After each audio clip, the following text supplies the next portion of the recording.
I will be surviving 100 days in Cisco's Ultimate RPG, a pack where all the mobs have levels, and the further we go out from spawn, the stronger they will get. So yeah, that's a level 240,000 pig. With that in mind, I've set myself 3 main goals. Get the best armor and weapon in the game, and trust me, we'll need it. Clear a cataclysmic gate with stronger versions of your favorite bosses. And lastly, fight both Cisco and the Fel King to put an end to their reign. I'll need to be smart and use every tool this pack has to offer to the best of my abilities. That being said, I'll also put the difficulty to hardcore, so enjoy watching me suffer for 100 days in Cisco's Ultimate Medieval RPG.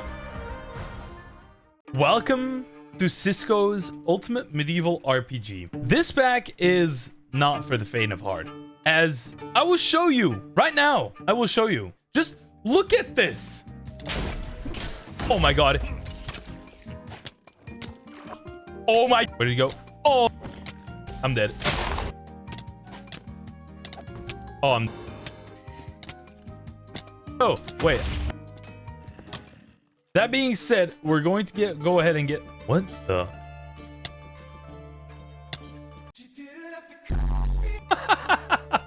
We're gonna go ahead and get started.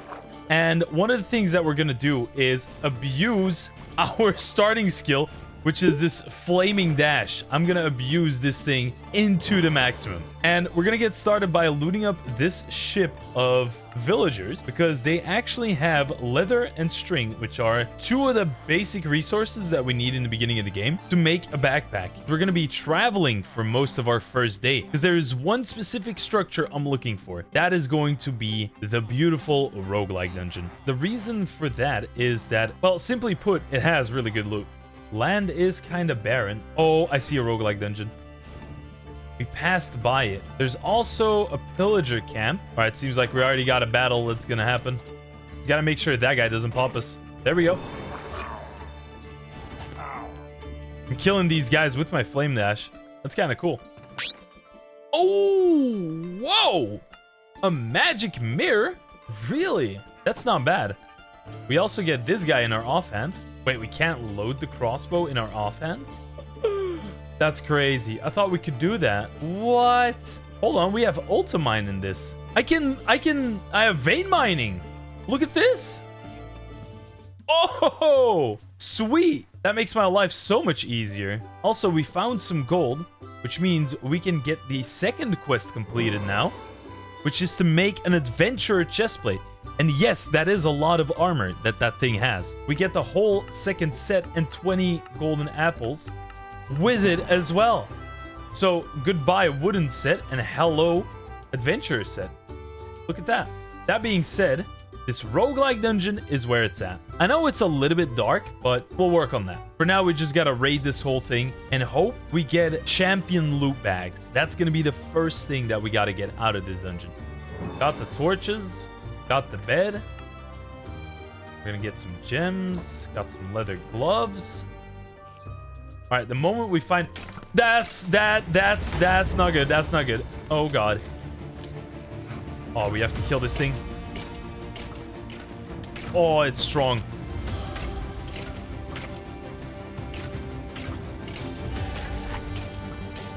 It is really strong.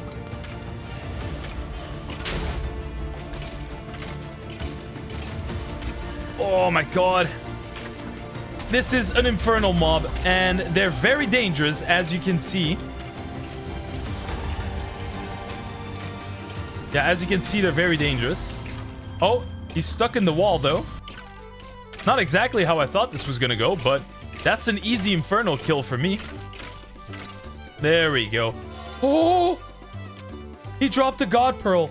He dropped a god pearl. Oh, whoa! Whoa, whoa, whoa, whoa. Hold on, guys. This is one of the rarest materials in the game that is normally only supposed to drop from like level 750 mobs in the endgame. You cannot obtain this any other way like we just did. This has to be the run. We're gonna get a Godforged item really early in the pack. Oh, Gem of the Warlord.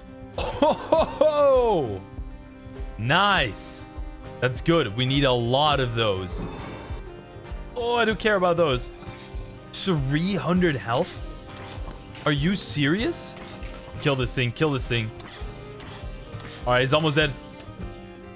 Good loot? Okay, sorta good loot. Sorta? So many infernal mobs, though. What is this place? Did I roll the lucky dice on immortals? Oh, where did my sword go? There we go. Oh, God. What exploded? What was that? Oh, it's another one of these. 200 health. What do you mean? He didn't even drop anything. Oh, he did. Arcane Sands. I'll take it. Oh, my God, man. I really need something good. Like, even with this armor, I feel so naked. Everything is dealing so much damage. Champion loot bag. Here we go. That's what I was looking for. Yes. Yes, this is also a pretty good gem of the earth. There's two things I want out of this. And we got it. No, we're missing one. Do I have one ingot? I did. We have enough for a full set of bright steel. Yes. Yes. We got 14 champion coins. That's good. That's good. All right, let's make a full set of bright steel right now. That's gonna make me feel so much safer. Oh my God. This looks like a crazy armor set, right? Like, this looks insane, right? Like, almost double as strong as Netherite. At least that's what it looks like. This is nothing. This armor set is nothing. We do get a level of resistance, so that's good. But we still have to be very, very careful. Because the slightest strong mob is gonna absolutely whoop my ass. I think if we get 3, we're good. Another Drigme shard. Nice. Curse of Fatigue. Ooh, got another spellstone. Melee damage resistance. Still vulnerable to magic damage. Ah, on Hit Inflict Blazing Brand though. And it's got a socket. 58% fire spell power. Yo, we got it. We gotta equip this. Alright, let me take down these spawners because they're gonna keep spawning BS in this dungeon. Champion loot bag. Warlord gem. Yes. Oh, overheal and speed. Yes, please. All right, I'm opening this thing instantly. What do we got? 42 champion coins. Ooh. Yeah, Ewart, I'm sorry, dude. Oh my God. He just lightning strike me. Dude, what? This guy's insane. He might be insane, but he is no more. What did this thing drop? An Infinity Power 4 bow? What are you? Yo! Disgusting little freaks! Oh my God! Freaky. Freaky. Oh God, it's another one of these infernals. Got him, got him. Purple, purple. Purple's good. Purple is really good. We already got a lot of purple essence. What is this even called? Arcane Sands. We already got quite a lot of Arcane Sands from this dungeon. We gotta take it slow though. But the loot on this, in this level, is supposed to be on a whole different level. Potion of Recall. I mean, I already have a magic mirror, so I don't even need a potion of recall anymore. How about that? Nah, you're dead. You want to act up like that? You're going to give me your gem dust, and you're going to give me all your gear. Drops a copper backpack. Okay. I should really get that crying obsidian then, now that we're at it. Alright, 3 crying obsidian. There's not any more, right? That's it. Okay, we got to find a base. Now, what would be a suitable location for a base? Do I see any interesting structures? I see something interesting that's like right over there, which I could connect with this Ars Nouveau tree. That could be kind of cool. I kind of want to skip this night though, in all honesty. Hey, here we go. Skipping the night. All right, like they would say in Japanese, Ohayo gozaimasu. We're gonna get a base set up. My character's already looking pretty fly in this armor, I can't lie. Ooh, this does look like a pretty cool area for a base. And I can connect the house. Wait, I can connect the house to the treehouse, and I can connect that, whatever that beam is in the... Dude, this is gonna be an awesome base. And I can make a platform above the water? Dude, what is this? What happened here? Yeah, this don't look right. Never mind. I thought this was gonna be our base, but this is just weird. It just all got destroyed. Whoa, look at this terrain generation. This is crazy. I'm about to run these guys a new fade though. Hold on.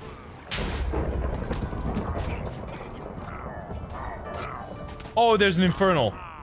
Maybe we can get another arcane sands or a Godforged pearl. Yeah, I wouldn't be against that.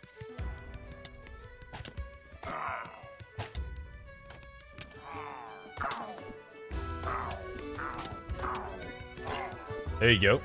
That's what you get. Gem dust. Sweet. I mean, this tower is pretty secluded, you know? I still think this tower could be it. Okay, let's go Waystone Tower. Let's get ourselves our first Waystone. All right, my fire dash ability is working. We got our first Waystone. Look at that. And we got an Ender Pearl. That's pretty good. Whoa, Apotheosis Tower. Oh, I just lost a lot of health. Why did I just lose a lot of health? Oh, it's because it's a cold biome. Oh my god, that drastically reduces my health. Holy. I'm not a fan of that. Absolutely not. A Tower of Power is pretty good though. These towers got gems inside of them. And they have a chest at the very top that holds some loot. Depth Strider and Lava Waxed. And a diamond. I mean, it's something, right? This dungeon might be dangerous, but I feel like there could be some pretty good loot in here. Well, it's not too bad. It's not too bad. So far, so good. Ow. He dropped a potion on me. You got some redstone, sticky pistons. Woo! Let's tango. This was the really good chest. Pulls XP orbs towards the player. Really? Thought we were gonna find something way better. We could head straight east. We could head straight south. Those are still two plains areas. I feel like there's gonna be something good around this area, which is still about... That's still 1,000 blocks away from spawn. All right, I'm about to do something crazy. All right, that worked. If this thing has one crying obsidian even, we're goated. It does. It has a crying obsidian. Money. That's money. Awesome. All right, nap time. Oh! Witch dungeon. They can have some pretty good loot from what I remember. Breaking straight in. Breaking in from the front door. Yo, y'all place flooded though. Gotta call a plumber. Oh, these witches are starting to get strong. What? Hey, yo. Wait, this is supposed to have an enchanting table, right? Yeah, it does. Oh, money. Ooh. We get a necklace that gives us health. Sweet. Score. Unattuned core. A special core which is highly sensitive to and can obtain the power of the elements. Can also take on any shape the user wishes, granting it unmatched utility in forging of powerful equipment. What? Oh, that's what this does. Oh, you can make a core with this. Ancient essence. What? Pyramid looks cool. Whatever this house is looks cool as well. Like, this looks really cool. Oh, dang! You are a very rare pillager. You're gonna drop a god pearl. He dropped a netherite scrap. Ooh, what is all this? Got one of the eyes. Okay, I was thinking about making this my home, but I've decided against it. Oh, there's another witch dungeon. Back. Yeah, we gotta go back. Gotta go that way. Now, I don't want any special witches to spawn, so I'm just gonna speed run clearing this dungeon. Oh, that also means we get another enchanting table. I believe we needed 2, so that's pretty nice. Nice! Emperor's Crown. Sweet, that gives me 6 extra armor. Even more powerful. What is this structure? What? Dude, this looks crazy. What in the world? Oh, dude, this is some huge dungeon. Oh, we get an infernal. Oh my god, really? Immediately? Oh, you're dead. Oh, arcane sands. Blue goblin mode activated. What is this place? I'm so confused. This really looks like one of those water dungeons. Oh, charged creepers. I'm out of here. Yo, adios. Bye-bye. What? You can keep this dungeon. You can keep it for the rest of your life. I don't need it. I don't want it. I don't need it. Acquire a dream catcher? Gives 1 random effect for 225 seconds when waking up. Oh. I guess that is good. Really wondering if we can find a good base location. Might just go for that Ars Nouveau tree that's like way back close to spawn. That might still be the best location we have. Would I be able to cross the gap on this? That is a very good question. I guess we're about to find out. Oh, we did make it. Ooh, we get a warp scroll as well. Dude, these things are really valuable. Hold on. Oh, God. Oh, that's the infernal.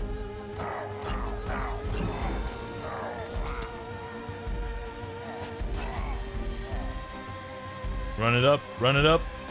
You want to get to me? Come upstairs. Yep, there we go. That's what I was thinking. What did he drop, though? There's another infernal? Oh my god. Okay, just keep whacking. That's gonna be my best shot. Keep whacking. Okay, let me just do that. Let me place the bed there. We got another netherite scrap. And we got another arcane sands. Okay, sweet. Yeah, I feel like warp scrolls are really valuable. They're also pretty cheap to make, from what I remember. And I think we also found a mage bloom seed, so we can probably grow enough of this mage bloom to make more warp scrolls. Made it. Warp nexus. Not sure what a warp nexus is? Oh. No way. This can just build a portal anywhere in the world to bring you back to the warp nexus. That's insane. I think that works like that. That's crazy. Good thing I did is I did mine up a bunch of logs in the beginning of the pack, which means we can make a very, very big storage system. So what I'm thinking of doing is just scrapping this. And for now, can I make chests this way? Oh yeah, I can. Yeah, that gives me a load of storage. And then the most important items I'll keep in my backpack, like these and these coins. Then we got to go through all of our backpacks. That's a big amount of backpacks. Okay, let's just go for it. Okay, so we have 8 bright steel alloy. We have 42 champion coins. Now, there's a couple of things that I want to get into. Mainly, there's one weapon I want to make. One weapon that's going to be essential to our run, which is going to be this weapon, the Frost Fang. Why is this weapon so important? Because enemy attacks cannot surpass 40% of our max health. That's the main reason we need to make this weapon.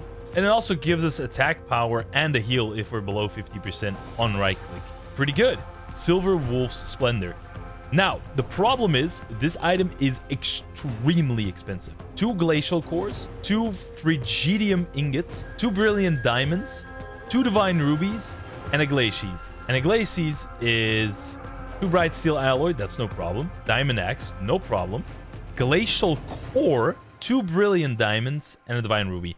Brilliant diamonds require blaze powder, lapis, and diamond. Now, I'm pretty sure I don't have blaze rods. Correct, I didn't get blaze rods. I know we can get them from roguelike dungeons. At least I think we do. We still have a second roguelike dungeon pretty close to the base that we can still loot up. So that might be a problem that we solve pretty soon. The divine rubies were really expensive though, I believe. If we want to make divine rubies, yes, you require 1 netherite ingot per ruby. So it's going to be cheaper to buy these from the Cisco wares. Same thing with the glacial cores. It's going to be cheaper, right? Because the netherite ingot is 20 coins. I'm having an allergic reaction to that price. So we make a furnace surrounded by iron. Then we make a gold block. Surround that by gold. And then the furnace. And then boom. Gold furnace, right? Then we get 3 stone. And we're going to melt that. Then we make our simple reforging station. Because we can reforge up to rare with this reforging table. If we want to get a better reforging table, we need to get a netherite ingot. Is it worth it to buy it right now? I don't think so. I think we first reforge to rare. Now, how do we get gem dust? Well, very simple. We make an anvil first. Then we throw all of our gems on the ground. And we drop an anvil on them. That way, we get some gem dust. It does use a lot of luminous crystals if we want to get, like, let's say, for example, a really strong reforge. But the reforges that I'm looking for are physical damage reduction, magical damage reduction. For example, this one gives resistance when you're attacked. This one has more armor and armor toughness. This one also gives luck, but it inflicts darkness. Physical damage taken is reduced by 4%. Gives 18% crit damage. Oh, this is not bad. Magic damage taken is reduced by 7%. Physical by 7%. Mana regeneration, protection, pierce, and max health. I actually like that. I actually really like that. And it gives it a socket. And gain speed. Plus 2 sockets. Yeah, that's pretty good. A dolphin's grace. Is that good? Actually, don't think it's good. But I'll take it for now. I have redone some of my artifacts, and I'm feeling a bit stronger now. Now, the next thing that we need is going to be something called a salvaging table, because we wanna salvage all the loot we get from these dungeons, right? That we do by using this. Now, of course, before I could make my salvaging table, I needed some copper. So a quick visit to the mines later, and I had enough copper to finally make us the item that would boost us in strength a lot. I also grabbed a couple of gems that I was sure that I wouldn't need anymore, and we could finally get on to reforging. Now in this reforging table, we can use both items and gems, and it gives us all of the materials. So we get gem dust, we get rarity materials, and now we could start upgrading our gear. I also claimed a couple of quests and advanced on to enchanting, and I wanted to at least get a couple of enchantments onto my armor so that I could use the skill point system. And talking about skill points, I invested my first couple of ones into enchanter. I was gonna go down the enchanting route just so I could get a lot of buffs for every enchantment that I had on my weapon or my armor. Now, seeing as we're so early on to the pack, we didn't have enough skill points to really get a strong run going. That being said, I did reforge some artifacts and my armor so we could at least enjoy a couple of passive buffs. I also used my champion coins in order to claim a divine ruby, because one of the things we're gonna need is we are going to need glacial cores, dark cores, and the divine rubies in order to make the frost fang and also the Sylvie armor set. These are gonna be the 2 things that will allow us to become extremely overpowered. And with all that done, I also equipped a Ring of Slow Falling, which was going to make my Flaming Dash ability incredibly overpowered. It's just stupid how strong this is. This means that I just have flight now. I can fly as high up as I want, and I can fly just straight through the air. So, Slow Falling Ring and Pyro Knight is the goated combo. I can travel hundreds of thousands of blocks now. With ease! That's the main part, with ease! So I took to another crawl dungeon because I wanted more champion loot packs. We were going to need a lot more before I would be able to get the Sylvie set and the Frostfang, so the crawl dungeon is where I spent most of my time. I also found this Rumak the Dark, which was a evoker that actually also dropped his totem, meaning that we now had a Totem of Undying. So this run was definitely gonna be cemented as the run that we beat Cisco. And after a little bit more time, I found some other goodies like flawless gems, which are actually really expensive. Now, back at base camp, I of course immediately opened both of these champion bags, and we actually got pretty lucky. We got 44 champion coins, which means that we now had 60 to play around with. We could gamble it away, we could buy, or we could be responsible and buy the orbs. For now, I was gonna go the responsible route because the Sylvie set is actually quite expensive. Now, I also wanted to get a little bit deeper into Ars Nouveau. So the first thing we needed to make was imbuement chamber. These will allow us to turn amethyst and amethyst blocks into source gems. This was gonna allow us to use a lot of items from Ars Nouveau.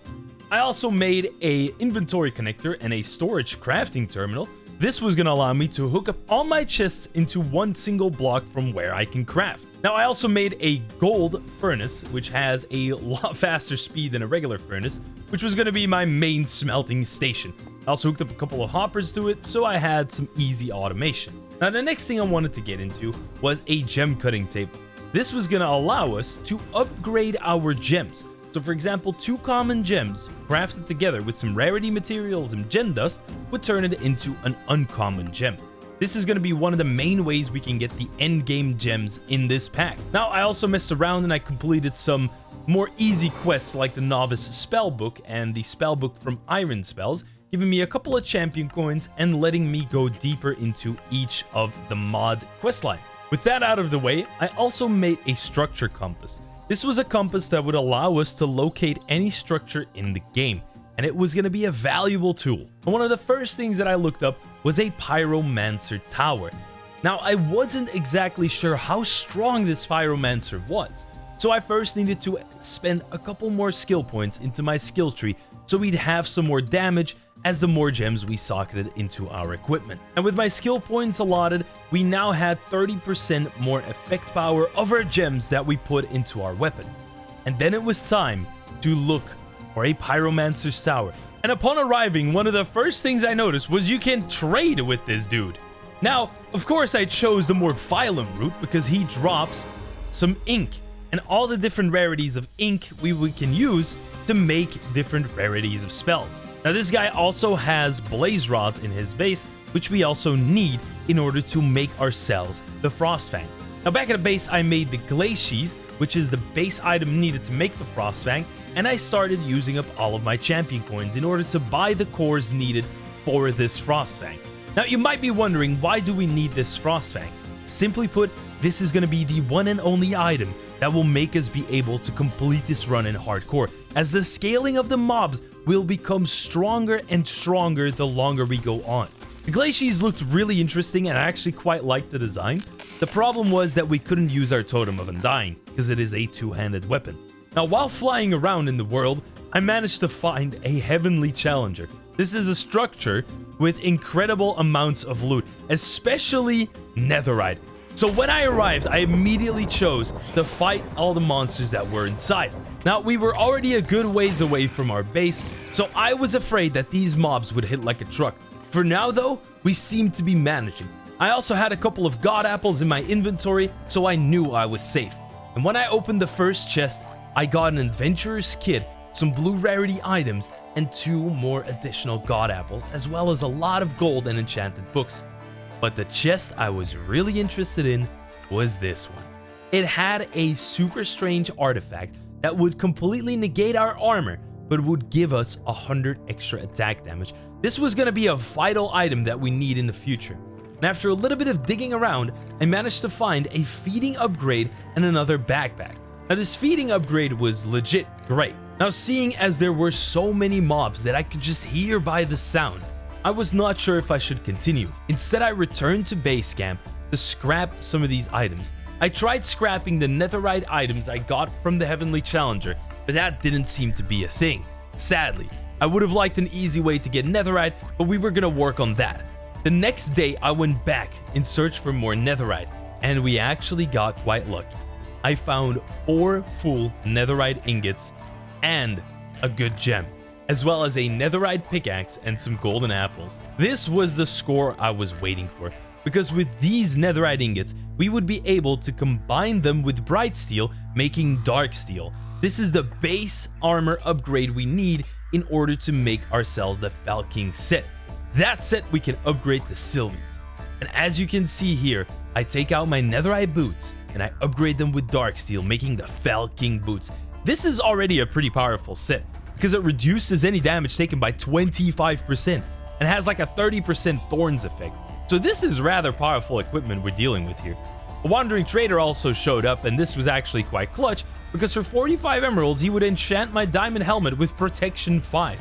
Now, seeing as I didn't have an advanced enchanting setup, this was actually really good.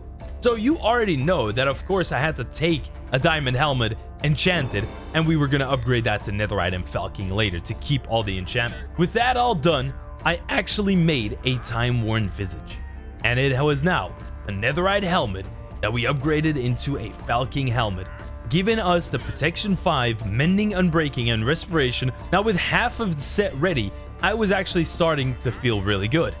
Alright, with our recent exploits, I think it is time to set up the netherite farm so we can finish the Falking armor set. And you might be wondering, netherite farm? What in the world are you talking about, ElAbro? Well, we've got this thing called Drigme shards. Now, in order to actually use these Drigmes, we're gonna need to set up something called a ritual, I think. That should be it, I think. Then we need a source jar nearby. Maybe there will work. And then to make our Drigme charms, we are going to need to get fish, some seed, wheat, apple, carrot. It's not too bad. Now I just need to find a way how to get some source. Ah, here we go. Volcanic source link generates source by consuming burnable items. That's what I was looking for. Just throw it down, it should work. Yeah, it does. Ooh, look at that. Nice. Okay, so the recipe for the Drigme charm. So seeds, carrot, apples, wheat. Seeds, carrots, apples, wheat. Then it should be the Drigme shard in the middle, right? An arcane core must be placed beneath this block. Really? Here we go. Oh my god, it's working. Here comes the Drigme. Woo! That is fancy. Oh, dang! Sweet, we got it. Alright. Basic area is made. So the way that we'll probably go about this is, let me go ahead and make a crafting table here. I'll probably just go ahead with a very basic design. Add this little bad boy. Add the trapdoor. Then I can just place him inside, right? So what I'm thinking about is that I grab this, bind to desired location by pressing shift right click while standing there. Okay. But I have to be standing in it. So it would be like this. Location is saved. Yes. You can then left click with it on a living creature to teleport it to that location. We're also going to need to set up the Drigme to actually be able to use the source that we've got here. Okay, let me go ahead and place that source jar down there. Source jar. Volcanic link. Lava bucket. 7, that fills it up for 10%. That's not bad. Go ahead and take these two. Source jar next to it. Put the volcanic reactor next to it as well. And just chuck these two down.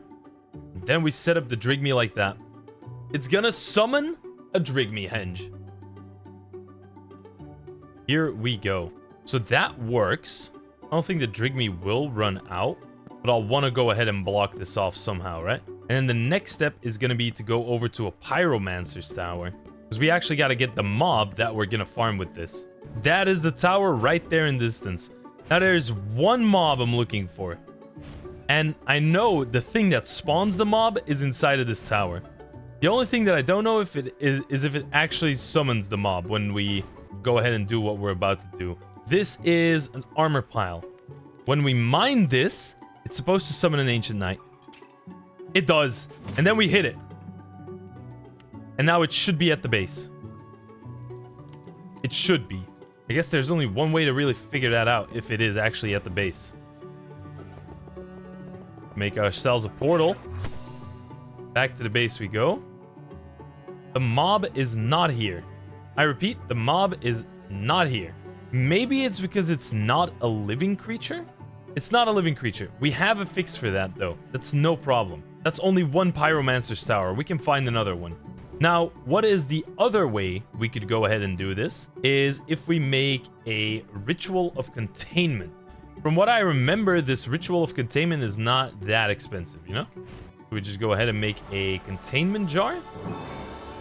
And we're gonna need some kind of ritual, which is a stone button, a clock, and a redstone. So it should be button, clock, redstone, source gem? No recipe found. Stone button there, redstone, clock, and a source gem. Pedestals must be within 3 blocks. This should be the recipe though. Dude! It requires an imbuement chamber, not an enchanting apparatus.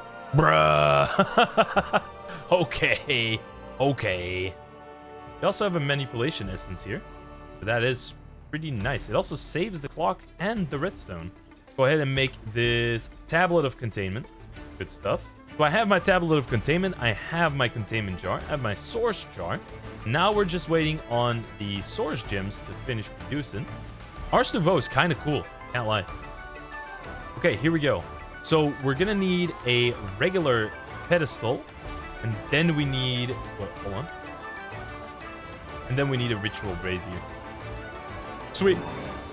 Okay, this is going to be pretty easy. I've got everything with me. These are the only 3 items I need, plus the source. I'm surprised the extra dimensional thing didn't transport this Ancient Knight. I guess it's because it's not a living creature. We're also pretty far out, so the level on this guy is probably going to be pretty high. Hope it's guaranteed. Yeah, it's a guaranteed spawn every Pyromancer tower. All right, good stuff. Then we set up the ritual brazier. Wait, maybe we set it up in the middle of this room, right? Source jar. Containment jar. Tablet. Running. Summon that thing. And it's in the jar. Yes! Yes! That rules. That absolutely rules. All right, let's make a portal. Go back to the base. Let's go ahead and take a nap and then put this thing in our Drigme farm. Dude, this rules! Dude, Ars Nouveau for the win. All right, Drigme, you're about to become really happy, I feel like. Here you go. And an add source. Now we should be farming the Ancient Knight, right? Farm the Ancient Knight. Yes! Yes! Here it goes. Here it goes. Come on, do it. Do it. Yes! Ooh. Ooh. Oh, yeah, it's gonna farm that thing like crazy. Sorry? Did that strike down my Drigme? No, it didn't. I thought that destroyed my Drigme, man. You gotta be joking. Oh, we got a spider population kill quest. Sweet, that gave us another skill point. Go ahead and put that into damage if you have gems and weapons. Thank you. And just like that, I made another Drigme. This actually looked really pretty, and I still can't get over how cool Ars Nouveau is. Now with 2 Drigmes set up, my production of Netherite should theoretically skyrocket. But as far as I could see, it wasn't showing results yet. I did realize, or I actually found out rather said, I can upgrade Totems of Undying to Netherite ones that go in the charm slot, meaning we can use an offhand item, like a shield, with gems for health. Now after sitting a little bit more in my base, I still wasn't getting any Netherite, so I quickly asked in the Discord whether something was wrong, but they affirmed me that everything was going right to plan. Meaning, I'm just incredibly unlucky. That being said, I did make a inscription table, meaning we could now put iron spells into our spellbook and have them permanently. I also made an arcane anvil, which would allow us to add an additional spell to our spellbook through our item.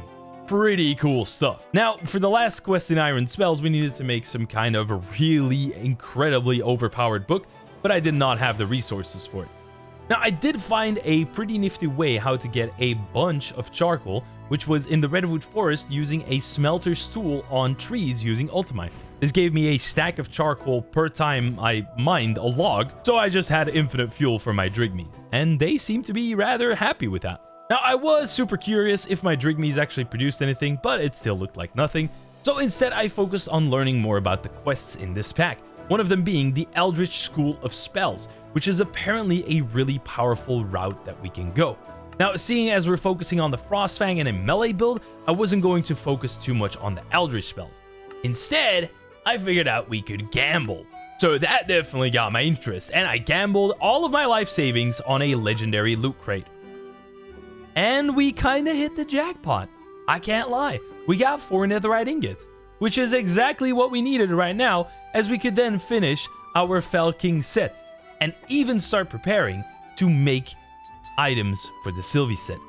Now, with the netherite leggings and the netherite chestplate, we could then make the Fel King leggings and Fel King chestplate, finishing the whole Fel King set. Now, I was researching what kind of items I could make with this Fel King set, and that's when I learned about the Sylvie set, which reduces our incoming damage by 20% and give us a health boost. And additionally, it gives us a boost to 3% of our total health added to attack damage, which is absolutely nuts, as we are going to be scaling our health through the roof. Just you wait, it's gonna get crazy.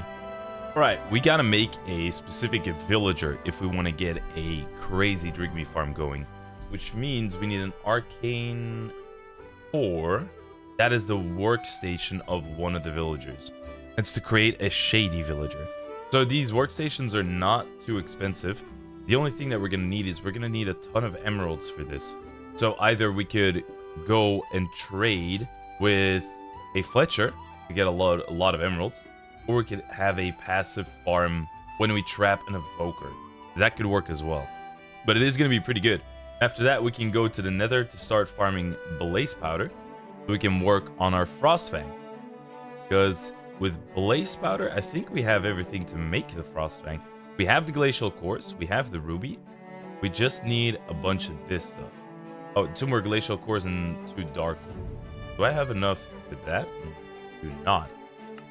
We're gonna have to find another champion loot bag. He's a beefy boy. What? A Godforged pearl mob awakened nearby.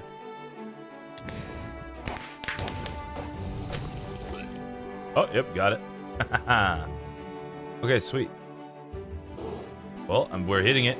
Nice, got it. Godforged pearls? Or what did you drop? Titan forged? Oh! That is a godly weapon. Hold on. Dude, what a score. Didn't get an evoker like I wanted, but I got a Smite 6 Sharpness 5, Roberta's Abyssal Balsa Woodcutter of the Fast Wit. Let me first scrap this weapon. Hold on. In the salvaging table. 1 to 4 Godforged pearls. We got 3. Dude, score. Because we have 1 remaining from before, so we have 4 Godforged pearls. What a score, dude. Okay, and we upgrade our Fel King armor with Sylvie's armor. Sylvie's like the last, yeah, that's the last set. Okay, so that being said, I think it's finally time to upgrade this. Godforged pearls. Oh, look at that. When attacked, gain instant mana. Magic damage is reduced. What else do we get? A luck and max health. It's a fortune time-worn visage. Ooh. What do we got on the chestplate? Fire damage taken. No. No, no, no, no, no. Not good. Also, no extra health, so that is a no-go. Soul Steel. Really? But no max health. Alright, I think we run up the pants. Run up the pants because that gives max health, speed, and spell power. And extra armor. Yeah. And we have prot 5 now as well, so that's really good. Bunch of sockets to be used later on. Alright, we are stacking. We are stacking. I still have a ritual of containment. Still want to use that. We got our first netherite scrap. Okay, so the system does work. And it also farms bluegills. That means I can just make more drigmies as I go. We're gonna have to figure out a drigmy farm though, how that automatically does it. I mean, a source farm, how it automatically farms source for us. We're gonna have to do that at some point. So what are we missing for the Frostfang? It's just the 2 Frigidium ingots. I have 2 dark steel, and we're gonna need 2 netherite. Yeah, I have the 2 dark steel, so we're good on that. Gonna need a little bit more netherite, and then we're good to go. Also need another champion loot bag. So maybe what we should now do is go loot for champion loot bags. No, I first want to find another mob to put in the farm. Yeah. Oh, that being said, we have a couple of luminous crystals. Let me just bump in these little bad boys.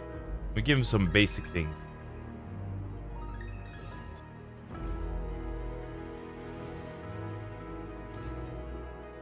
Okay. Basic ones, just to give myself a little bit of extra health. Oh, I need a containment jar. Alright, let's see if this containment ritual ran out or not. I hope no. We had enough source in the jar. Like, we had a good amount of source. Oh, it's still running. Sweet. Okay.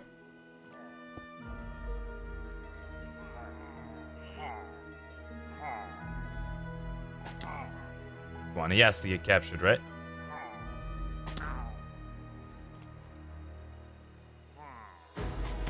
How is it not capturing this dude?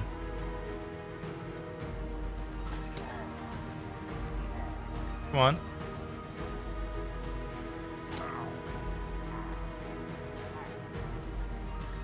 Come on, get trapped. Why is he not getting trapped? What are these flying islands, by the way? I feel like I've seen so many of them, but I haven't actually visited one of them. I don't know what they do. Nippa. What is Nippa? What do you do with that? Forbidden Arcanus. Alright. Not sure what it's supposed to do. Oh my god! Because there's an arrow inside of it. Are you serious? How do I take that out? I can't? Really? There's no way. An arrow in the containment jar. Dude. Whoa, whoa, whoa. I'm taking some heavy damage. An arrow in the containment jar? Are you kidding me? Dude. That's dumb. That's dumb. Let me make a couple extra of these. Here we go. Now it should be good. I wasted so many tablets on that. Pillager. It trapped another arrow first. What? Crazy. Absolutely crazy. A flaming arrow it trapped. I'm gonna go ahead and put the pillager in our system. Drigmies are supposed to become much happier now that they have 2 different types of mobs to farm. And we also have 2 more netherite ingots. Oh, I need to take... we have 3 netherite ingots in total. I have 1 more scrap in here. Fix this right up.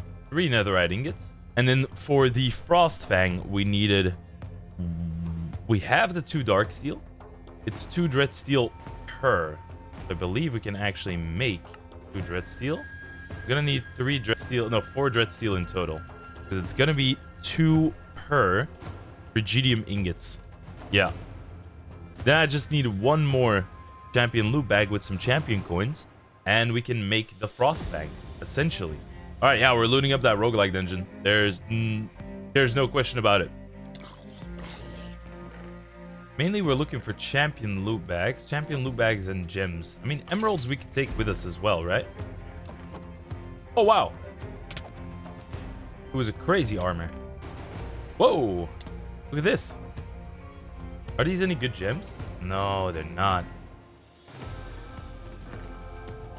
Ooh, Warlord gem. Champion loot bag. Woo, let's go.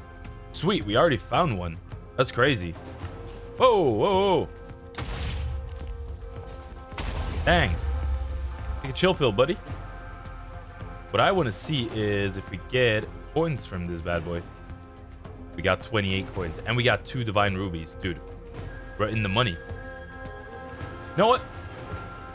Set a warp scroll. And let's go back to base camp. Yeah, that wasn't going to work. Boom. Take out all of our equipment that we need in order to make this crazy weapon. And let's hope we get one more netherite from our farm. Ooh, they only generated one. Oh, because they're doing this loot table. Okay, maybe I should take this one out for a second. Then I need 2 additional glacial cores and 2 divine rubies. So 2 additional glacial ones. Let me go ahead and see. These are 6 a pop. So that's not too bad.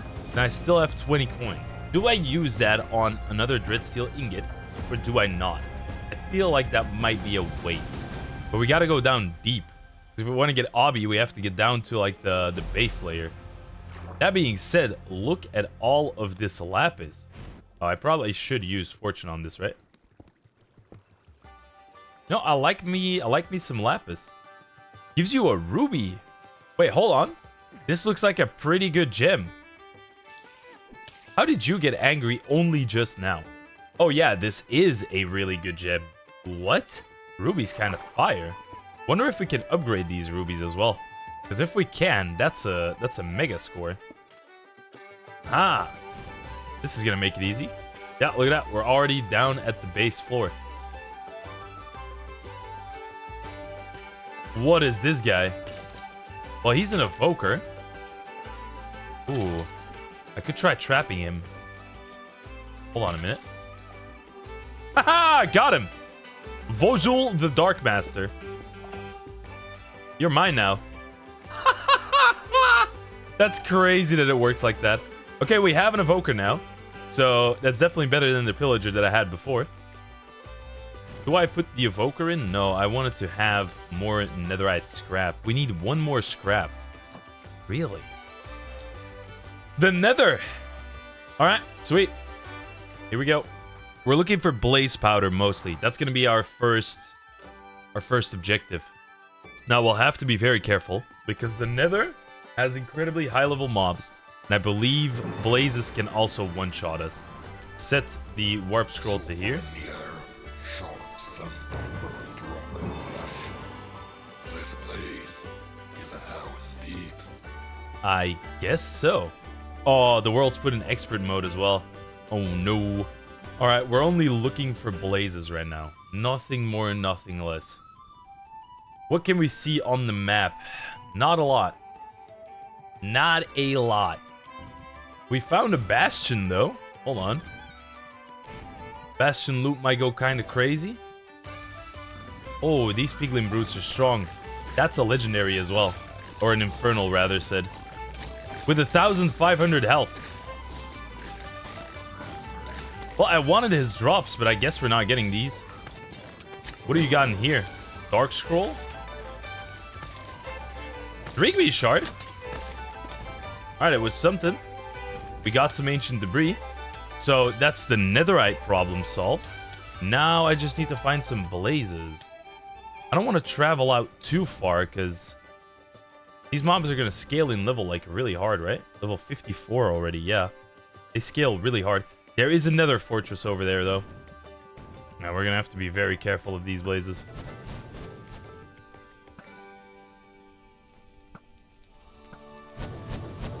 Okay, they're 2 shots though, so that's not bad.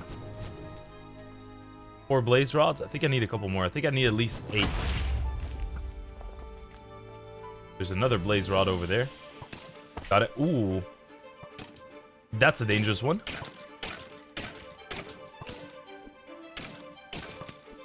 Alright, kill his ass. Good stuff. Got his loot. Oh, he's a special one. He died instantly, though. Infernal mob that died instantly. Dang, we got some motion. I thought I saw another infernal.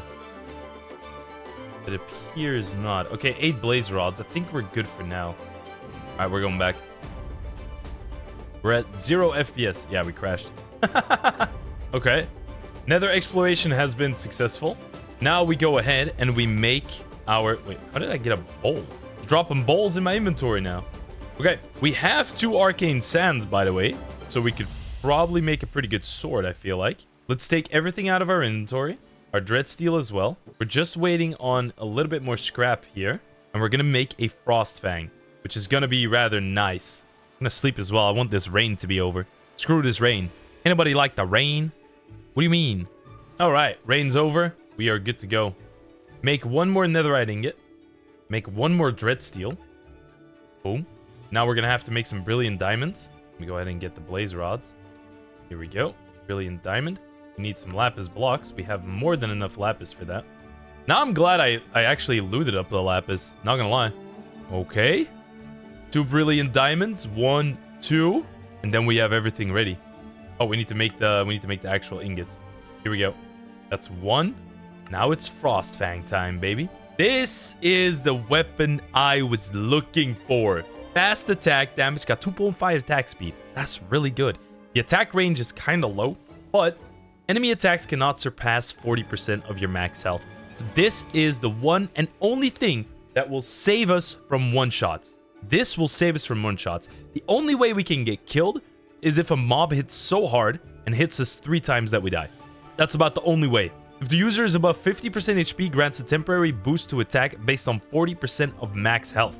If the user is below 50% HP, heals them to 70% and grants them a small speed buff. Which means that if we use our right click now, we get an attack boost. Ooh, this attack speed is really fast. This is good. This is good. We're gonna immediately load up an arcane sands onto this bad boy. What can we get with a 2? We can get Tiger's Blessing, 2 sockets, attack speed and attack damage buff. I like that. I like that. It has crit damage and spell power. I like that, but I feel like there's better ones. That, for example. Because that gives 23% lifesteal. And it also gives ancient knowledge. Tiger's Blessing, but no stat buffs. Ooh, that attack range is pretty good. Ooh, look at this attack speed. I feel like that's pretty good. Okay, we're not doing the Warlord gem. We're doing just a basic Samurai gem. Because if I at least have 1 gem into my weapon, we'll already... Wow, that adds a lot. Okay, if we already have 1 gem, we get more damage. And then I'd need unenchantment, right? Doesn't even matter 1 enchantment. If I just have an enchantment on it, it will be good. Well, preferably I'd have more enchants. Okay, we have the levels. Let's just go out. Let's just go out. Where could I get easy bookshelves? Where could I get easy bookshelves? That is a good question. Easy bookshelves. I mean, a village would be easy bookshelves, right? The Sky Village? That would probably be pretty easy. Let's go Sky Village. The Witch Tower.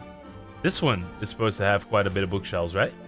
Give that to me. Okay, I did already raid this one, but it has the bookshelves that I want. And then on the base floor, there should... Wow.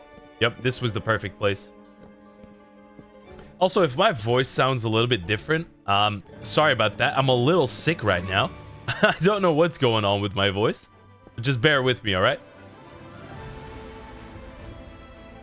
Now we just got to get some lapis, and then we'll start enchanting. Slayer 4? Oh, only Slayer 4. That's it. Let's see. I have some more Slayer. I have Protection 3. Protection 3. Protection 2. Does that use 3 flat levels? No, it doesn't. Sweet. Venomous. Scavenger. Rot 3. We'll add that. Okay, now we have more protection. We have more damage. Attack damage 38.25. Attack speed 3.68. Max health 94. That should be higher.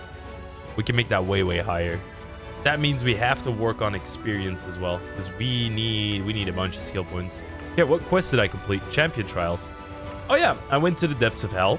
I acquired quartz somehow. Okay, sweet. Enchanting table. Simple reforging table. That completes the quest and gives us 12 arcane sands. Yo. Big. We get 6 Godforged pearls. What? No way. Okay, what we are looking for is crit rate, so crit chance, and the lifesteal, I believe. Crit damage and lifesteal and fire damage. That's not bad. 33% crit chance. Oh my days. 33% crit chance is nuts. I'll take the crit chance. Yep. Load up the crit chance. Let's see. Crit chance, 93%. 93%. That's not bad, dude. That is not bad. We're almost guaranteed to crit on every attack. I think I'll wait with the Evoker for now. I'm going to let my Drigmies farm this guy so we can make the set, the armor set as fast as possible. I feel like that's going to be the best way to go about it. I think run the dungeon, find some more Cisco loot bags, then work on the Sylvie set and work through our quest lines because I want to get this enchanting like way stronger. And in the dungeon, I found an entrance to a stronghold, which was, to me, very surprising.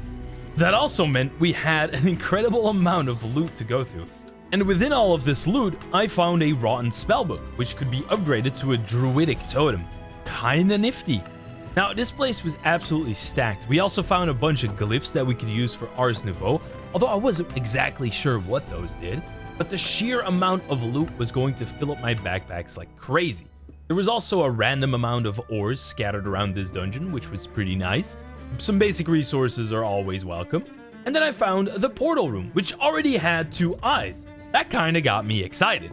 Now, before I knew it, I already teleported back home without setting a waystone there, so that was definitely a smart move by me.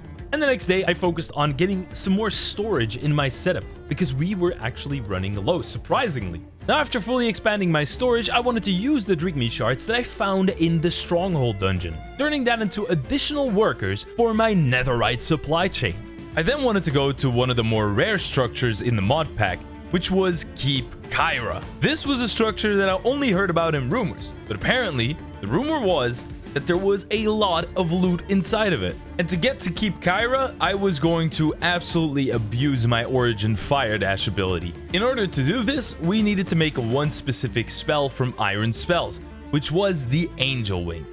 Now, I didn't have any legendary ink, but using an Alchemist's Cauldron, we can extract the ink from another spell, and that way we could use the Divine Orb and make our own set of Angel Wings. A minute 0.6 of Elytra Flight.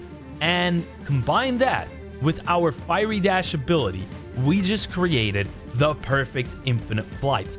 No more need for fancy firework rockets when you can boost yourself using a Fire Dash. And it worked like a beauty.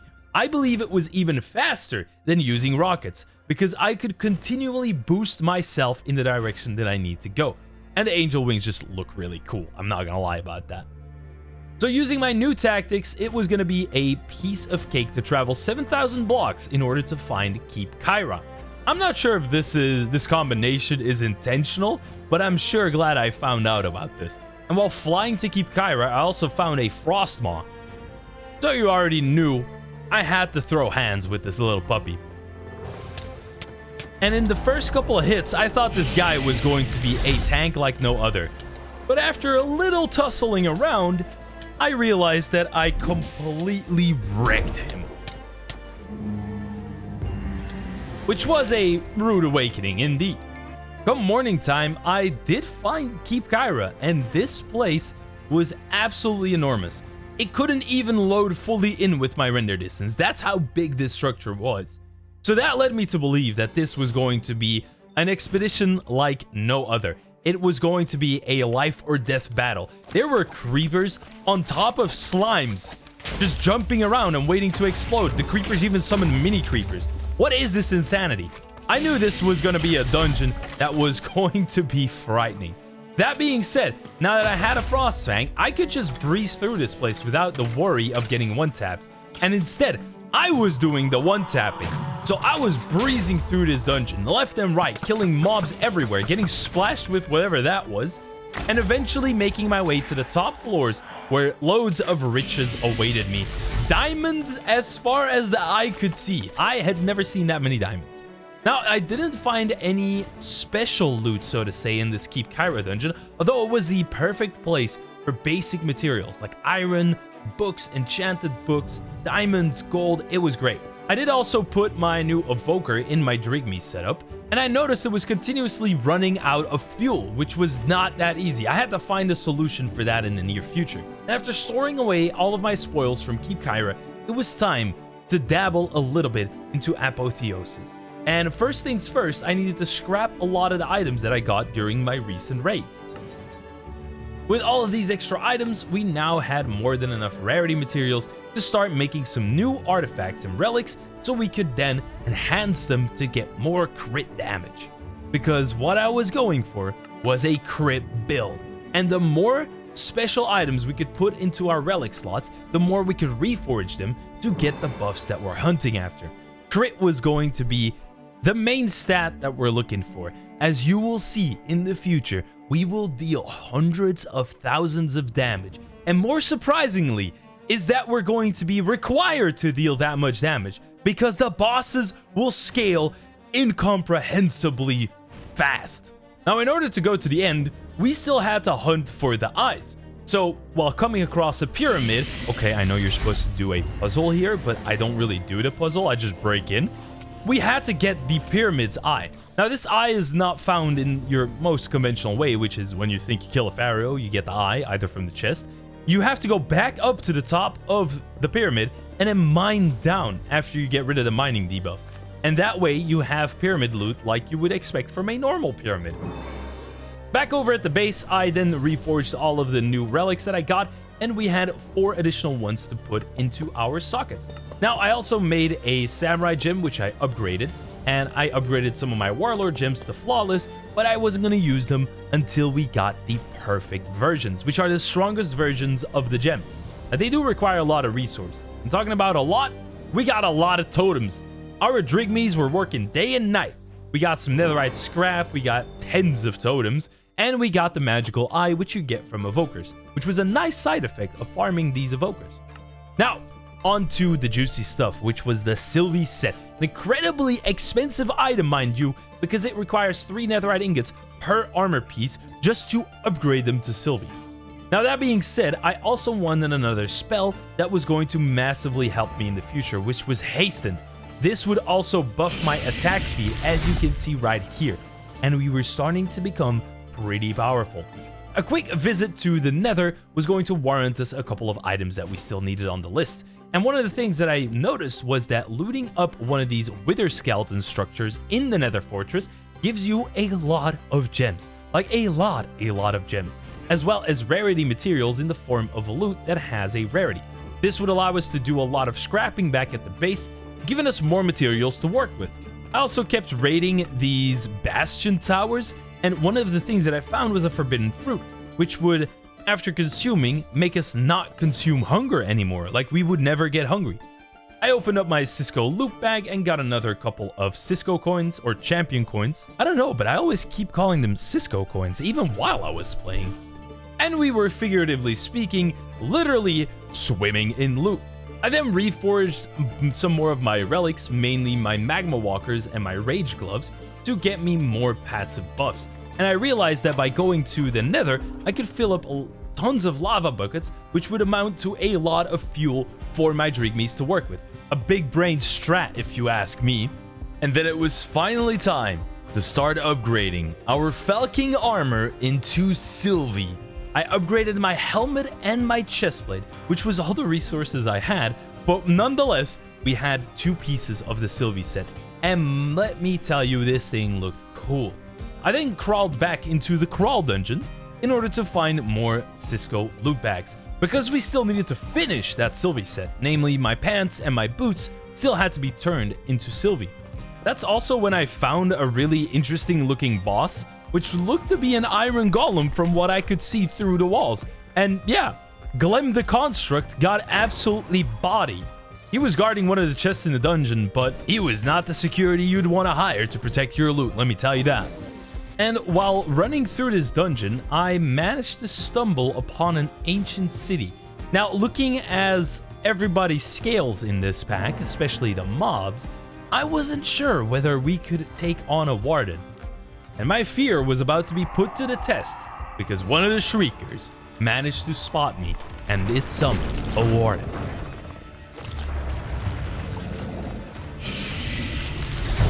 So, seeing as I clapped this warden, absolutely obliterated him, I just had to farm in a couple more times.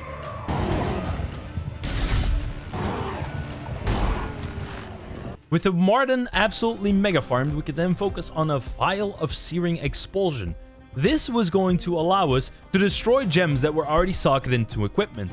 Namely, I wanted to do this for my sword, so I could then start putting in perfect gems of the Warlord into it. And so I made a perfect gem of the Warlord, which we could then use into our Seared Expulsion sword. Wow, that's a mouthful.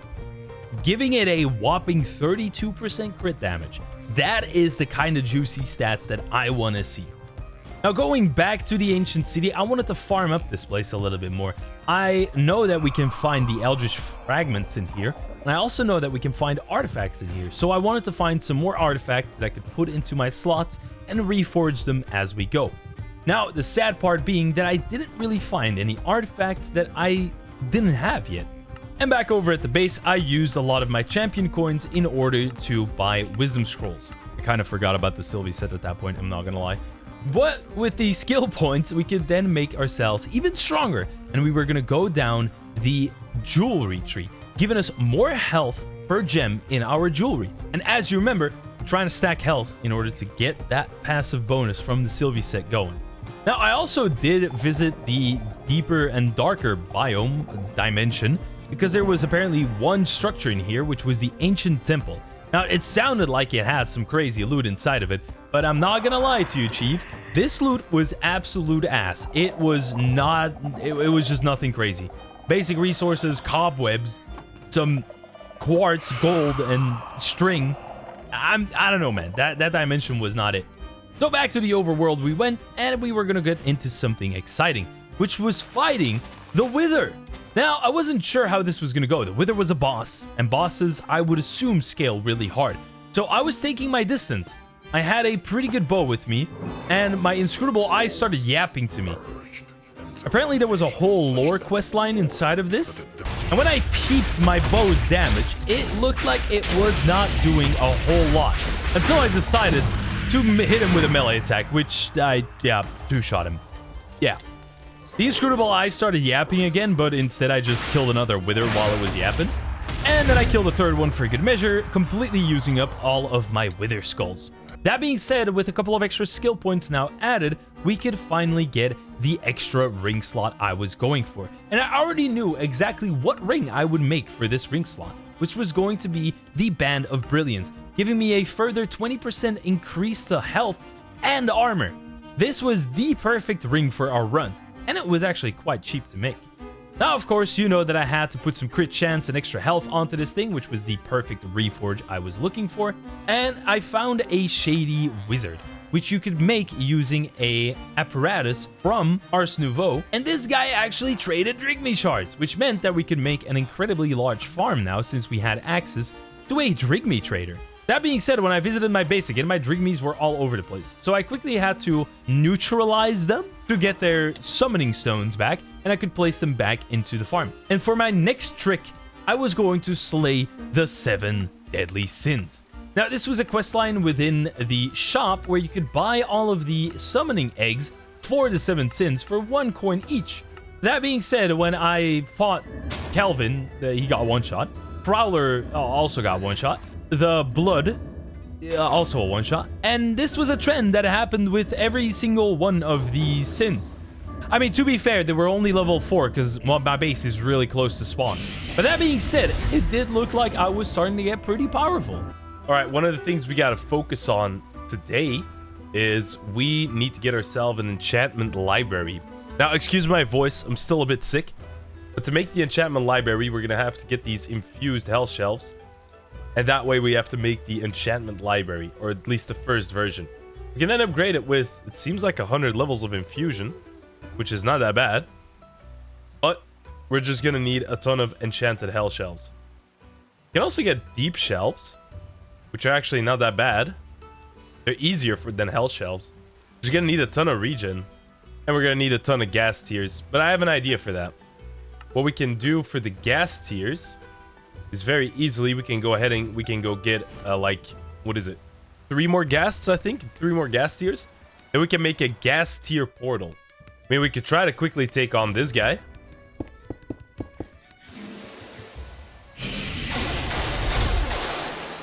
There we go. That was a pretty easy kill. All right, let's try to go for pyromancers instead. I think that will be a better bet. Let's start preparation for our beautiful regen potions that we need for the hell shelves. A little bit tricky. Ooh, managed to attack me. That's crazy. And that's the 2 remaining gas tiers that I still needed. Sweet. Here we go. Gonna give us three gas loot rolls. Yeah, this is gonna give us more than enough. Sweet. All right, let's go ahead and run that up.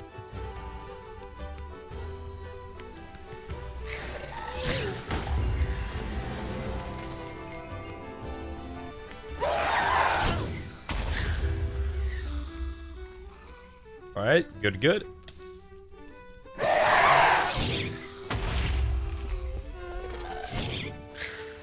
There we go. Last wave complete. How many did we get? Oh my lord. That's a lot of gas tiers and a lot of gunpowder. Well, we don't have to worry about that anymore. Just gonna fill all of these little brewing stands up with our water bottles. They're gonna make awkward potions, and then we can bump in the regen. Kind of satisfying hearing them all finish like that. First of the regen should be done. Yes, sir. Then for the hell shelves, we're gonna need 16 hell shelves. I have enough blaze rods. I have enough regen potions. I think I have enough nether bricks. We're gonna need some more bookshelves, however. We need to make 16 of these guys, right? It's gonna increase Quanta and increase Eterna. Okay.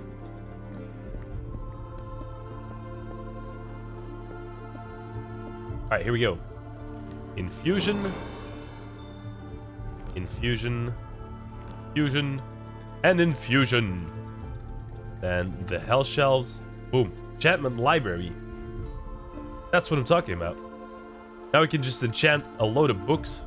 I mean, I'll just load up these enchanted books anyway. We want to get better bookshelves, but I just want to get some enchants in my library, so we at least have something. 4 more dread steel is what we need. Now I can make my dread steel. 1, 2. And we make 2 more of these frigidium ingots. Sylvie boots and Sylvie leggings. The silver wolf full set.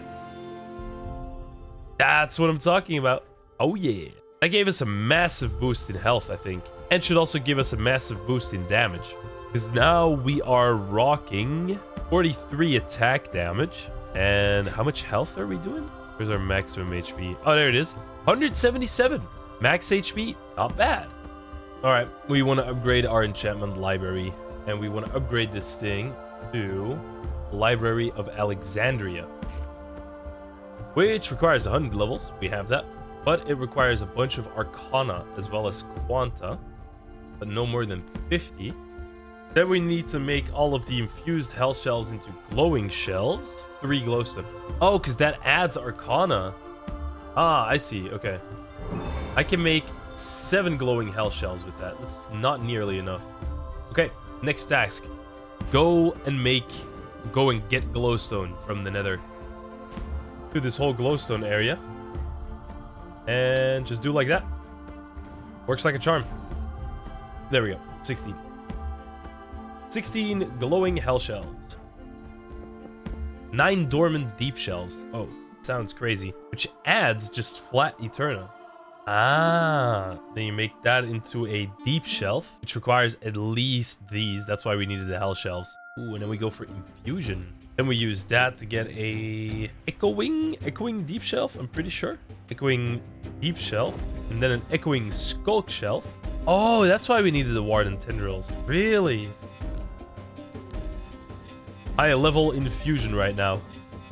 Go ahead and move on to... Oh, we're gonna need candles for all this stuff. So we need 21 candles. All right. Ancient City. You got candles here, right? 26 candles. Here we go. Okay, good. Echoing deep shelf. Sweet. Then we need to upgrade to echoing skulk shelf. That's the last one I need. For that I need skull catalysts. How many of those do I have? I have 14 skull catalysts. That's pretty good. Boom. 9 echoing skull shelves. Oh, I'm pretty sure we need to make end shelves now. Yeah, I'm pretty sure we need these bad boys. I mean, we can infuse dragon's breath now, but we're gonna need the melon shelves. Dang. How do we make a melon shelf? Ooh, these are expensive, dude. Okay, now that the farm is full of seeds, we just gotta give it some... Ayo, get out of here. Now we just gotta give it some time so that the melons can grow. I think give it about 1 Minecraft day and we'll be good. Oh, you can make a draconic end shelf as well. Ooh. And then a pearlescent end shelf. Ah, yeah, we need endstone for that though. We don't got endstone. We gotta go kill the ender dragon. That's right. So even making the melon shells right now is just not a smart idea. Grab these books here and some lapis, and we'll start doing some high level enchants now. Gonna be getting quite a bit of enchants here. Wait. I can be a lot smarter. What am I doing? You can make specific books of enchanting. So it's the tome of weaponry. Yeah, look at this. 20 tomes of weaponry. And we can only get specific weapon enchants. That way, we're going to load up on a bunch of really strong weapon enchants now. And most of the enchants are going on it. Alright, it's not the strongest weapon in existence, but it's too big to fit on my GUI, which is a good sign. But let me lower that GUI to like 2. So it's got Capturing 6, Fire Aspect 3, Scavenger 2, Sharpness 4, Critical Sunder 5, Venomous 4, Looting 4, Leech, True Edge, Unbreaking, Chain Lightning. Wait, where's... Oh yeah, Sharpness is on there. And Telekinesis. So it's pretty strong, I would say. We're not good. Frame rate is dead. I think I gotta restart the pack, bro. Look at this. That is crazy. The average 6 FPS. Oof. All right, we're back in. Now we should be good to go. We're looking at the Sky City. Look at that beauty right there. This place should have some bookshelves, right? At least that's what I'm assuming. Oh, there's no spawners on top here. That's surprising. Oh, there's spawners here. Look at that. Oh, wow. Eternium. Ethereum. It's called Ethereum. Oh, another extra dimensional core. Okay, I'll take it. I mean, the loot's all right in here. It's not crazy. Oh, there's a guy protecting the chest here. Hold on. Go pay him a visit. How strong can he really be, right? Not very strong, it seems like. He dropped a netherite hoe, though. We're looking at the helmet tome, chestplate, leggings, and boots. Those are the tomes we're looking at. So I'm thinking about getting maybe 20 helmet tome, 16 chestplate ones, get 21 of those. Go ahead and get a steady 20 of that. Maybe a little bit more chestplate. Should be good.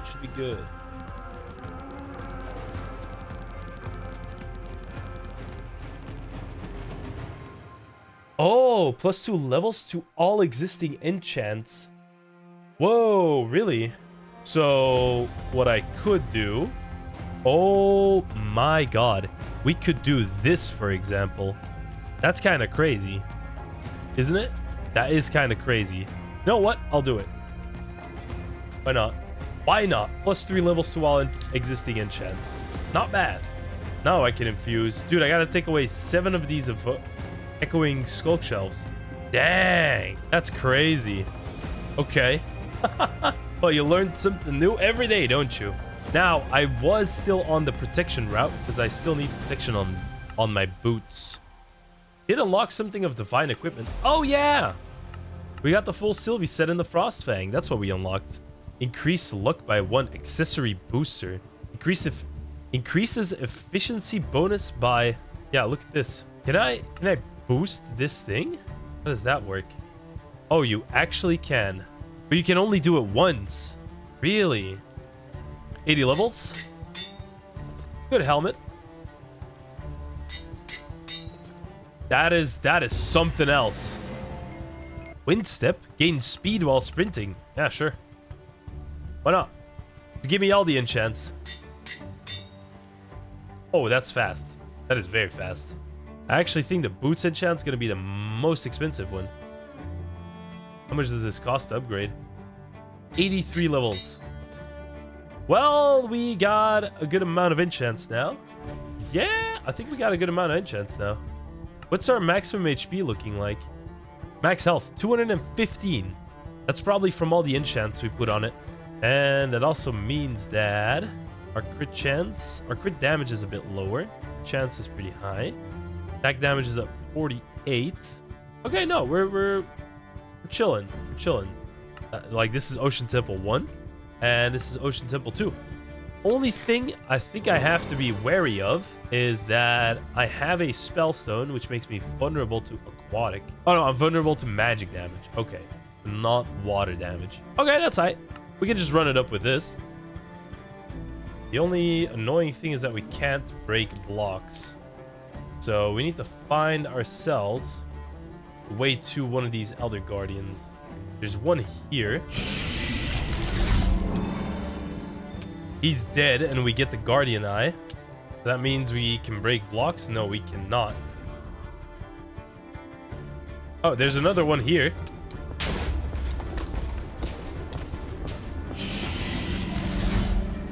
There we go. And there is one more location, right? Yeah, we got everything here. And looking for sunken treasure. Oh, sunken city? Sunken shrine? Oh, buried treasure. Yeah! Yeah, look at that. Crazy. Aha, bingo. Here it is. Yeah, black eye. And 2 hearts of the sea. Witch. Dark Witch Keep. Guess we could go this way. Let's run it up. That didn't give me a witch eye, though. Oh, that puts everything on fire. Wow. That's the witch tower? Really?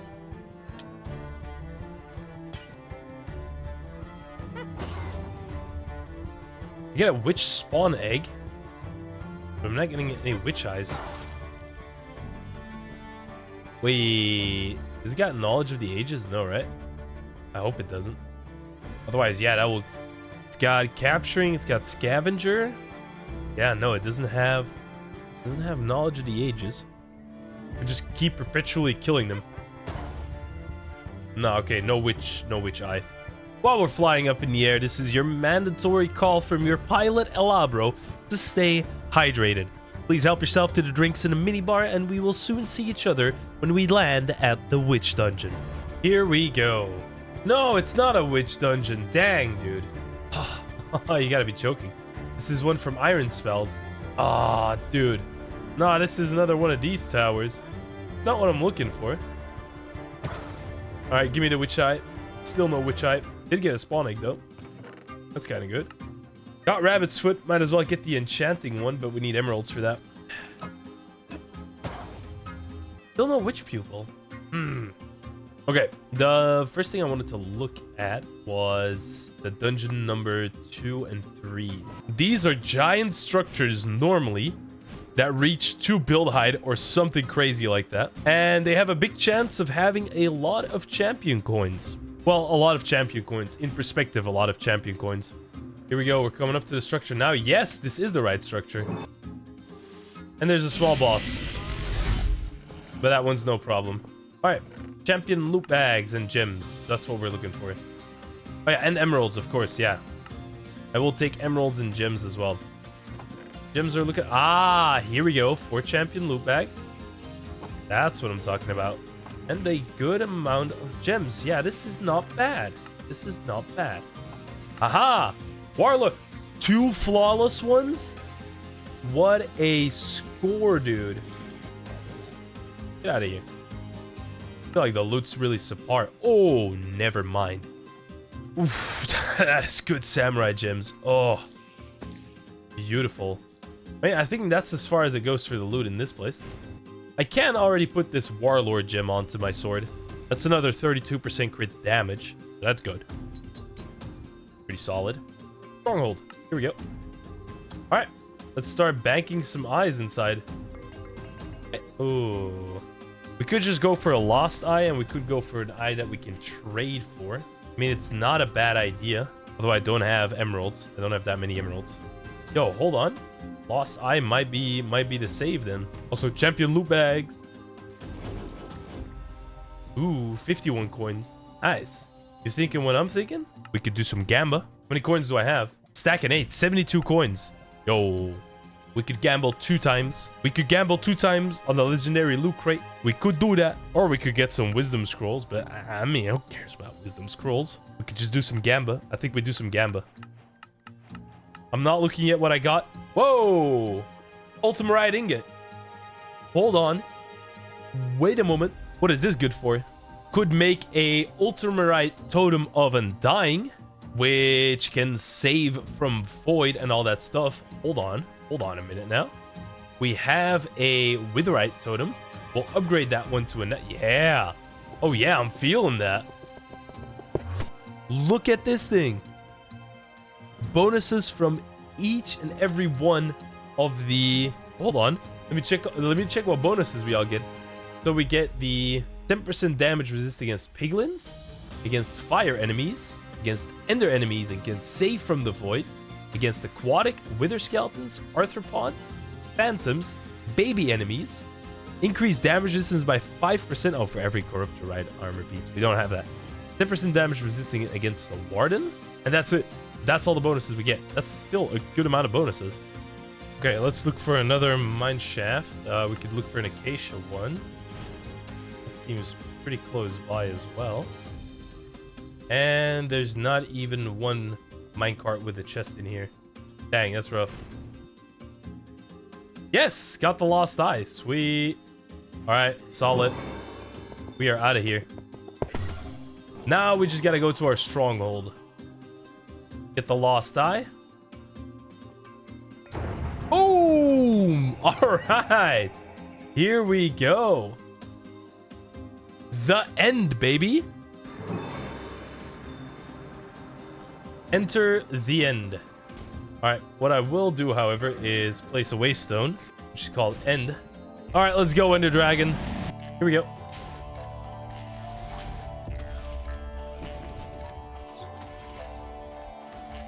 Just gotta take out these crystals. Here we go. And we're gonna activate our abilities. Elytra Flight. We're gonna one-shot her. She's almost dead already. There we go. That's it. As simple as that.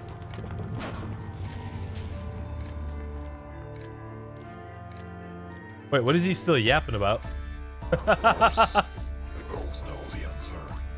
I mean, he's right about one thing. I cannot hold back exploring the unknown. He means the end cities with that, and that's exactly where we're going next. We're gonna make a draconic spellbook now as well, because that's just super dope, and it's a way stronger spellbook. What does this do? Whoa! Oh, that gives me 7 Dragon's Breath. Yeah, I didn't get the Dragon's Breath. I forgot about that. Oh, it does give me a revival for the Ender Dragon. That's pretty good. I'll take that with me. Here we go. Dragon egg. That's what I'm talking about. Oh, we unlocked a bunch of quests. Got some champion coins. Another wisdom scroll. Sweet. Did the end. Fought the Ender Dragon. Gives us some Dragon's Breath and some coins. Oh, I'm gonna have to use an Ender Pearl.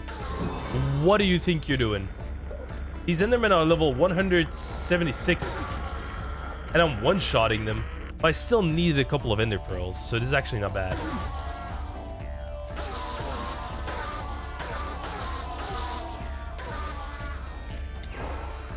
Yeah, this is actually not bad. We got a bunch of Ender Pearls now. Here we go. Oh. Remote gateway, baby. Yes, I wandered those Oh, lands a legendary mob. A desolate reminder of Got him. Got him. What did he drop, though? He dropped legendary shoes. Yeah, they do drop legendaries in here. Good stuff. And he dropped a bunch of totems for some reason. I got nothing on the map unlocked. I do see something strange back over there. Here we go. Let's go figure out what that is.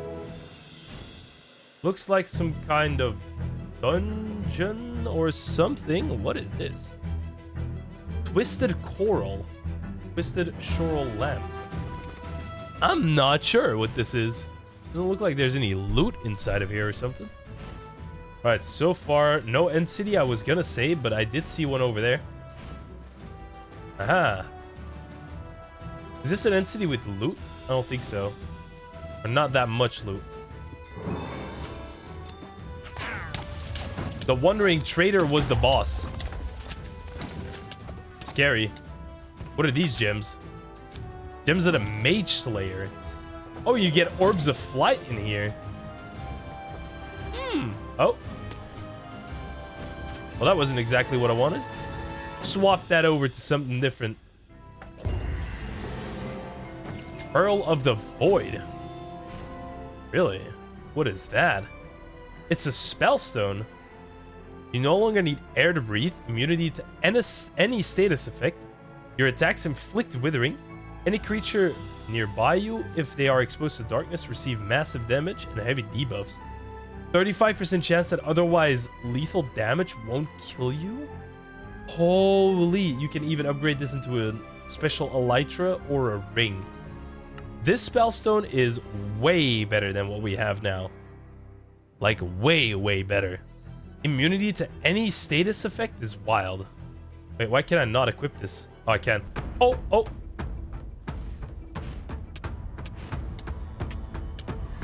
What is going on? Okay, go up, go up, go up. What was that about? All right, get up, get up, get up.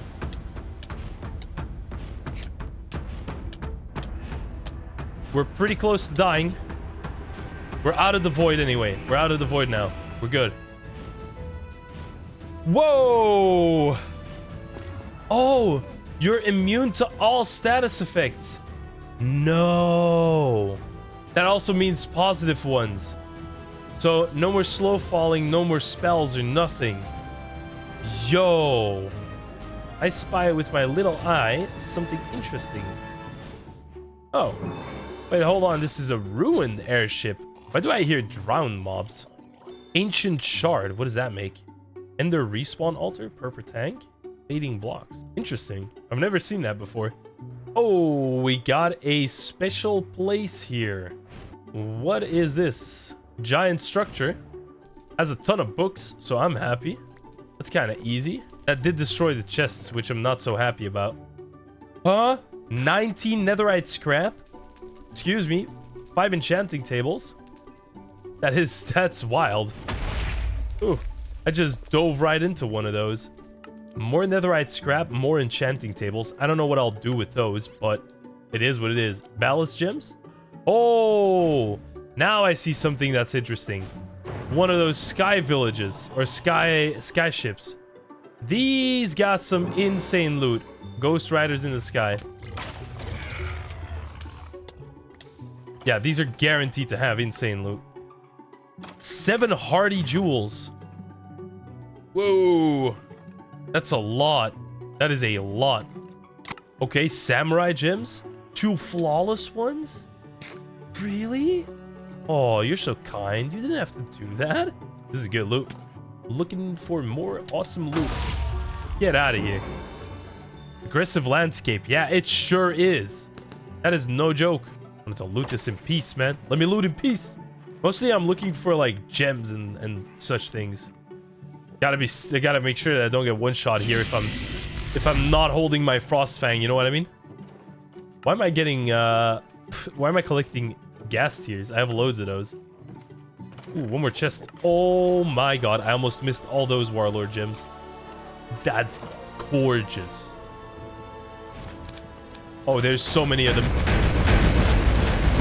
Oh my god, oh my god.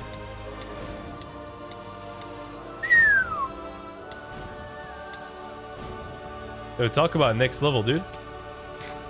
That was definitely something. I mean, I'll take it. Hey, I have Ender. We can go fight bosses now. Yeah, let's go do that. I'm feeling like fighting an Obsidiolith. We should have one close by. I thought I spotted one. Wonder how bad or good this is gonna go.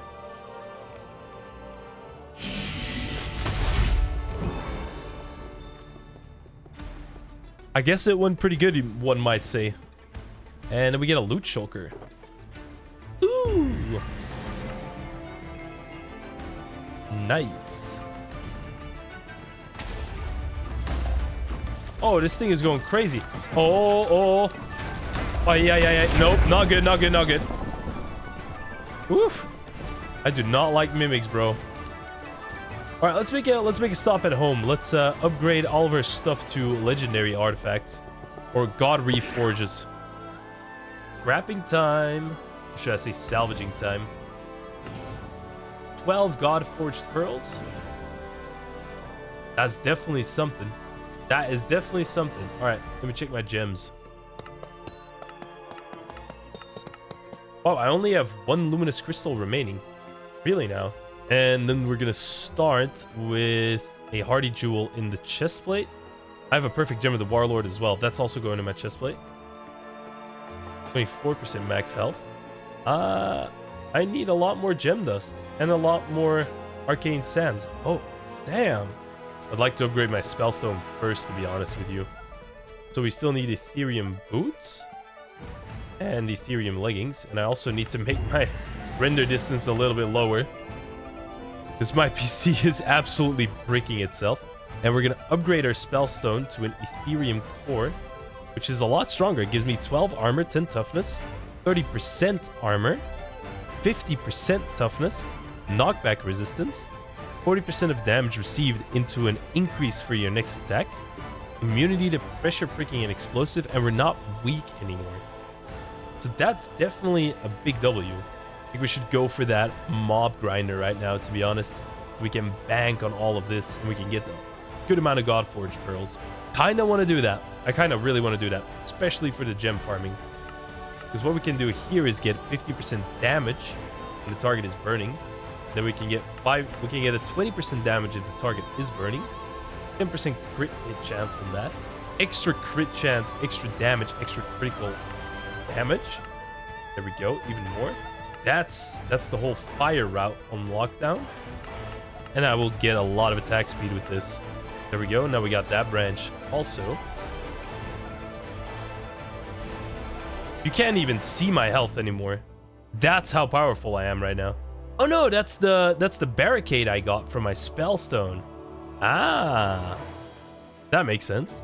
Here we have good attack damage. What about crit? Crit damage 230, crit chance 165. Max health. What are we on max health? 289. Pretty nice. Now, one of the things I still had to do was get a bunch of basic resources. So for that, I prepared a pickaxe with almost all max enchants. After that, I went on to the stronghold, because with the Silk Touch pickaxe, we could pick up the silverfish spawner. This was going to allow us to make a really good farm, mainly for gems, Godforged pearls, and all the other goodies we want. Now, the second part of this equation is figuring out how we can travel so many blocks, because at 1 million blocks out, we would have the max amount of level and, well, way above it. So I grabbed a Crimson Mosquito Stinger, and I also got one of these little capsid thingies. And with those combined, we could then make a mysterious worm that summons the Void Worm. And for some of you who already know this boss, you might know where this is going. But this meant we had to jump back into the end, and we had to kill the Void Worm. Now, keep in mind, this boss is not a joke, and I was very soon going to find out why he was not a joke. Now, normally when you just hit its head, you can one-shot it and it doesn't summon any additional Void Worms. Now, apparently with Critical Sunder and some crit, the crits will spread to the other parts of its body. And so this funny sequence of events happened.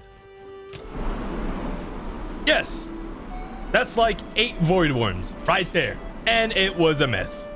Now, amidst all the chaos, I did manage to get all the items that the Void Worm dropped. Although that be it in a very scarily way, because I got stuck in a cobweb with like a million worms around me. Now, the real problem arose when I opened up my Nexus Warp Scroll, because this slimy worm opened up a portal inside of my portal. Now, that meant he was now stuck in my base. Yes, that is a Void Worm inside of my base. Now, I thought it was just going to retract and go back to the void wherever he came from, but this thing split into another million pieces, and let me just show you why I can't kill this thing. This thing has 90 million health. 90 million health. It's only level 157, but it's got 90 million health. We don't deal 90 million damage. So what happened after this was a series of unfortunate events. The thing was stuck in my base. It was chasing me all over. I tried to lead it away from my base as far as I could go in order to then go back to my base, but nothing was working. Instead, I decided on making a new base at another tree with another Nexus warp scroll, and then came the second problem. All of my loot, all of my items, everything I own is in the first base. I honestly thought all hope was lost, but then I read about the terminal, the wireless terminal. This was an item which we could craft so we could access our terminal from far away. At least the base version allows us to use it from about 64 blocks away. This was good, but it wasn't a permanent fix, and moving over all my items from one base to another was going to take an absolute eternity, so I had to find a fix for this. Now luckily, you can upgrade the terminal to a Netherite wireless terminal. This, however, requires you to build a beacon around your storage device. Not easy. And let me tell you, I struggled for days trying to get it set up. The Void Worm even started raiding my Drink Me farm setup. And the problem is, this thing summons portals, so it's constantly teleporting me everywhere I don't want to be. And it's just pure chaos. But this is honestly one of the craziest situations I've ever experienced in a pack. Now, I did figure out the beacon strategy. Now, I just had to make a beacon that is one layer. After I make a beacon that's one layer, I can access my storage device from anywhere in the overworld. Now, when we're talking about other dimensions, well, we'll get to that later. Let us first try to fix this problem we're having. Now, with the beacon set up with one layer, I should technically be able to access my storage from my other base. Now, we had one more issue. We needed to get all of our crafting stations and upgrade stations, like our scroll forge, our enchanting table, all of our salvaging tool stations, and reforging tables. Everything was still at the main base. So that was my next objective, is to gather up all of my workstations and bring them over to the new base. And this, of course, would go swimmingly without any issues whatsoever. No, I'm lying. I just got straight teleported into the void dimension, just straight to the back rooms. That being said, after a long day, I finally had all of my stations back working again at my other base. It did take a little bit of time to install everything, but we now had a peaceful new location. And I could access my terminal from anywhere in the overworld, which is actually quite nice. Now, crafting 2 netherite ingots combined with all the drops from the Void Worm gives us the Dimensional Carver. This was going to be the tool that is going to allow us to travel millions of blocks at a time. We had to make one slight alteration. We had to put the Dimensional Carver in the capsid, which will make a world breaker. Or actually, the official term is a shattered Dimensional Carver. This thing is absolutely sick. One of the things is it looks really cool in your hand, and the other thing is when you mine a portal now, it will send you 1,000,000 blocks straight into the direction that you're looking when you mined a portal. Which means that if we carve a portal in the overworld, it's gonna send us 1,000,000 blocks out. Now, I had to be very careful. I had the totem in my offhand because most likely whatever lies beyond 1,000,000 blocks will one-shot us. It will kill us in an instant. And exactly at minus 1,000,000 blocks, the world generation was slow, and the pigs were level 8,000. I did still kill them with relative ease, but that means any hostile mob will also be level 8,000 and will deal massive amounts of damage. Now that also means they will drop good loot. So I towered up as high as I could in order to make the silverfish farm the only mobs that are counted towards the mob cap limit. At least, I think that's how that works. Now, after setting up the silverfish farm, it was time to give it a test run. And it was working like a charm. The chest setup with the slabs made it so the silverfish couldn't escape the farm at all, and using wood was actually a very smart strategy, so that they couldn't break any stone blocks and summon more silverfish. Now, in order to completely boost everything I could about these spawners, we had to get a witch spawner setup. I just made a very basic one because I know witches aren't dangerous, but mainly I wanted to get a witch farmer because I could then get loads of sugar, and sugar would decrease the minimum amount of time it took to spawn more silverfish, so we could completely overclock these spawners essentially. Now, I did take regular breaks and I went for some more crawl dungeons, Especially, I'm talking about the crawl dungeon at 1,000,000 blocks, which was a very smart idea. Yes, I'll put it that way. I wanted to see whether we could actually take on a crawl dungeon at 1,000,000 blocks with mobs level 8,000. And it's scary. It is scary. The mobs have like 20,000 HP. They deal loads of damage. And if I wasn't careful, they would actually pop me. And they were fast. That's one of the things that I did not expect, is these mobs are actually incredibly fast. Now, after a good amount of time, I realized this was not a smart idea and I would probably end up getting killed. So back to the silverfish farm it was.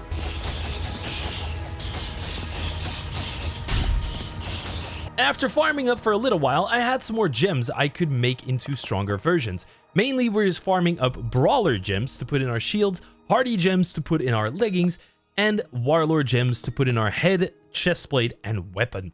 If we get perfect gems for all of these items, we're actually going to deal hundreds of thousands of damage per second, which sounds insane to me, but it's possible. So to that end, I already inserted a couple of gems into my chestplate. Now, I had a genius plan. I could use the gems that I have now to become more powerful. And later on, when we'd have enough gems to have all of them perfect, I'd just make a whole new set of Sylvie armor, because by then, we'll probably be completely rich, right, from the farm? I also made a couple of artifacts from the Aether mod, which also allow us to reforge them, meaning we can get more health and more crit damage. So definitely get on that early game if you want to get a little bit ahead of the curve. That being said, it was finally time to buy the Talisman of Challenge, and I was going to take on Cisco, and maybe even the Falcon. Alright, I installed some new health mod, which is going to allow me to see a lot clearer what we're dealing with here. And if I eat a god apple, we go right back up to the maximum HP. Because right now we're at like 700, I believe. But at least I can see my HP now, which is pretty good. But I wanted to kill Cisco today, so that's exactly what we're going to do. And I already have a good idea of where I want to fight him. So here we go. This is Cisco.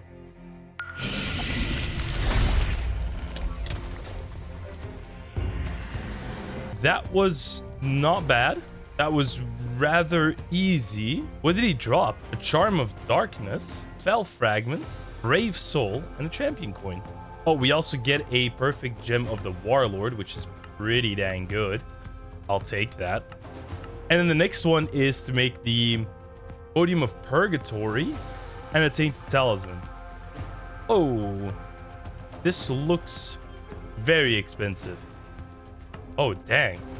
That is very expensive. Wow. Nocturnal Amethyst. That's not too bad to make. Defeat the Fell King. Craft an altar to use as a gateway, then corrupt the talisman with the fell fragments. The altar will extract its primordial essence when he is defeated. Use the corrupt talisman on the altar and defeat the Fell King. Oh, that's how that works. And we're going to put another socket into it, and then another Warlord gem, which gives me another 30% attack damage. That's pretty good. It's because we're going to make a pickaxe that will allow us to perfectly mine up any ore that we need. We're going to make a pretty crazy pickaxe here. 4 sockets is what I needed. And then we put all of these in. Because Boon of the Earth gives us ores may be found when mining stone. Oh, you can only do one of them? Really? I mean, it does kind of work, right? Oh yeah, look at all these ores. All right, here we go. With the fortune.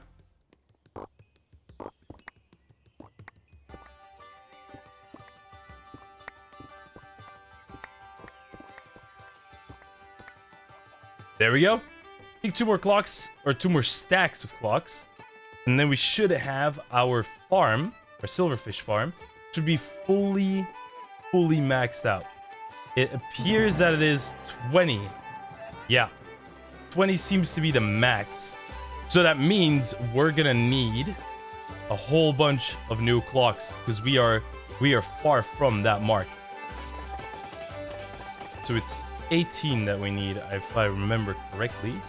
Then we gotta make it into a block. Oh, hold on a minute. They want us to make 4 slabs. Oh, dang. This is expensive. We need even more netherite. Dang! I wasn't expecting that. That's crazy. Oh no, we're good. We just needed only those. Ah, easy. And we need 4 of those, and then we make the Podium of Purgatory. And then together with the Podium of Purgatory and the Tainted Talisman, we'll be able to fight the Fel King. With the Tainted Talisman. And just one-shot him. And just straight up one-shot him. Absolutely body. That is crazy we do that much. Wow. Okay, we are quite strong now. We also get 2 tablets of ascension and coins, which is rather good, which unlocks the Gate of Memories Pearl. Fight the empowered version of Cisco and the Fel King. Receive champion coins and tablets of ascension. Radiant Sun Shard. Valid items. Trade your Radiant Sun Shards for perfect gems. Now, how do we get these? Hold on, because I'm interested in oh, you need a Cataclysmic Gate Pearl. The Cataclysmic Gate will allow you to fight empowered versions of the Cataclysmic bosses, granting Radiant Sun Shard. I didn't make a Cataclysmic Pearl. Here it is. Cataclysmic Gate Pearl. Oh, we need Ignitium for that. Aha. Okay. We can run Ignis about like 120 times or something crazy like that. I wonder how difficult he's gonna be. He's quite far out. Like, we're traveling, like, what was it, 6,000 blocks? So he's gonna be quite high leveled. Oh, here we go. Now we're going.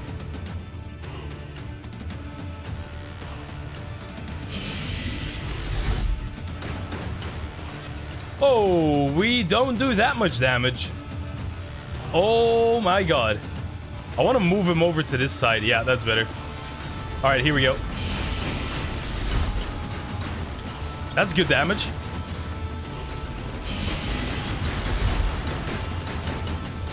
And down he goes. Nice. How much health was that? Was that like 1.2 million or is that 12 million? I'm not sure. But we got to kill him, I think, 2 more times in order to be able to open a Cataclysmic Gate.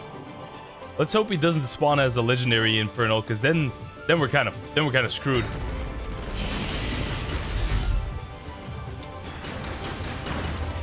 He doesn't do that much damage. Oh yeah, he went down quick on this run. Dang. Okay, Hasten is really where it's at. I think I should maybe get a couple of extra iron spells.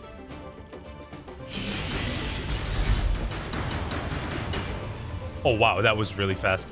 Holy, that was really fast. Maybe it is time for a Cataclysmic Gate. I'm just saying, maybe it is time.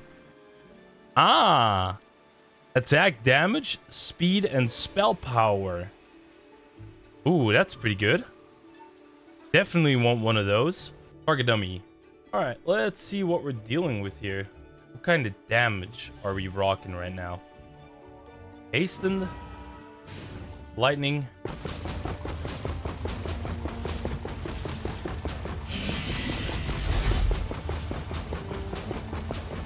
How much is that? 150k DPS? Yeah, looks like 150k DPS. 150k DPS, not bad, not bad. We can bump those numbers up really high though. Like, we can bump them up really high. I mean, I do quite like this area. Something about it just screams Cataclysmic Gate, right? I don't know if I'm ready for this, but let's go ahead and do it. Oh, he locked me into place.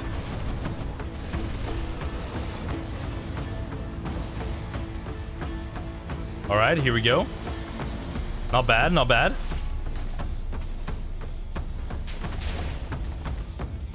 Here we go.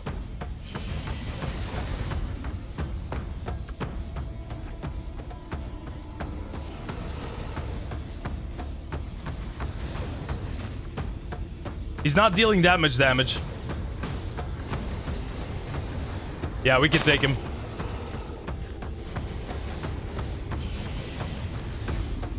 Okay, that's the first one. What's the second wave gonna be? Oh, wait, hold on. I gotta pick that up. Ender Guardian. Oh, he did stun me. He's level 103. I'm not doing any damage.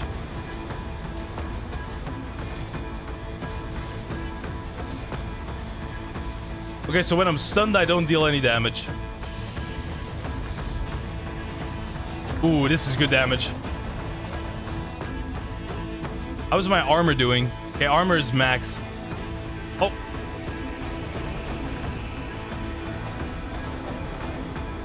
He's down. Down for the count.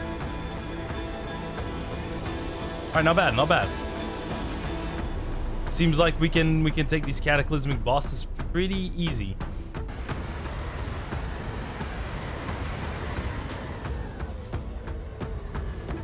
The abyss gazes into you. Not on my watch, though. Not on my watch. Give me those loot rewards. Thank you very kindly. Ooh, we get all the rewards from the cataclysmic bosses as well. Ooh, I'm running out of time.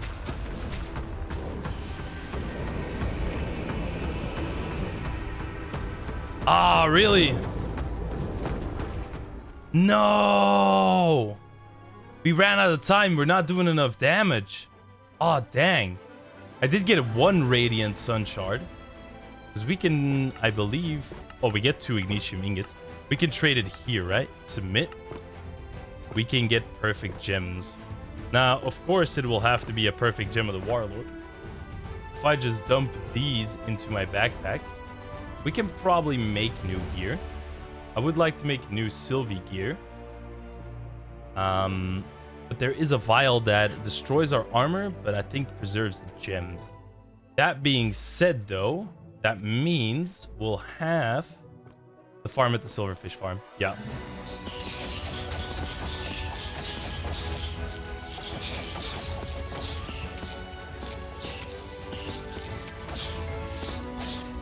All right, we got about 42 scrap. Got a couple of gems in here, but I don't see a single hardy gem or a single warlord. It's dropping a lot of these twisted jewels, but that seems to be about the extent of it. So I don't know about this, man. I don't know about this. Then we're gonna need dark steel. I don't have coins enough for all of this. That's a bummer. Am I gonna get more coins? I mean, I guess I could go to the million block crawl dungeon. I guess I could do that. All right, we're looking for champion coins. Yeah, champion loot bags is all that I'm looking for. Whoa, okay. I was just holding my pickaxe. That popped the immortality. Ooh, okay, that's how quickly it goes. All right, never mind. We're not doing this. Okay, that was pretty crazy. Whoa. I don't even have another immortality. All right, I was not holding my Frostfang and it one-shot me. Whoa.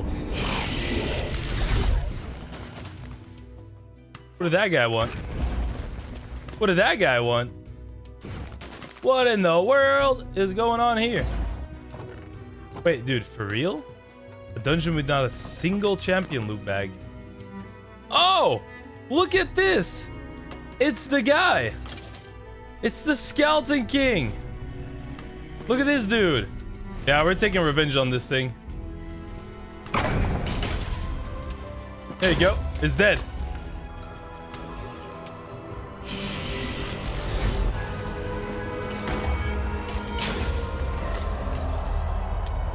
Oh. Oh my god. He drops... What? Why is there so much loot? Like, this is a little crazy, no? What we are looking for is an infested temple. That's what we're looking for. Okay, now this is 1,000,000 blocks out. So we gotta be careful here. Because anything that's inside of here can probably just one-tap us. So I'm gonna hold on to my Frostfang, whatever I do. Not a single champion loot bag. Oh, here we go. 8 of them. Nice. All right, we're done. We're done. I'm out of here. Got 8 champion loot bags. I'm happy with that. I'm happy with that. With these. And then to get the max amount of sockets, we're going to need to make some more sigils. 2 marker... Wait, can I put another one on the helmet? That puts it up to 5. Then another one on the boots. Okay. Now I need to scrap all of my other gear. So first I'm going to need some tomes, which is going to be these tomes of extraction.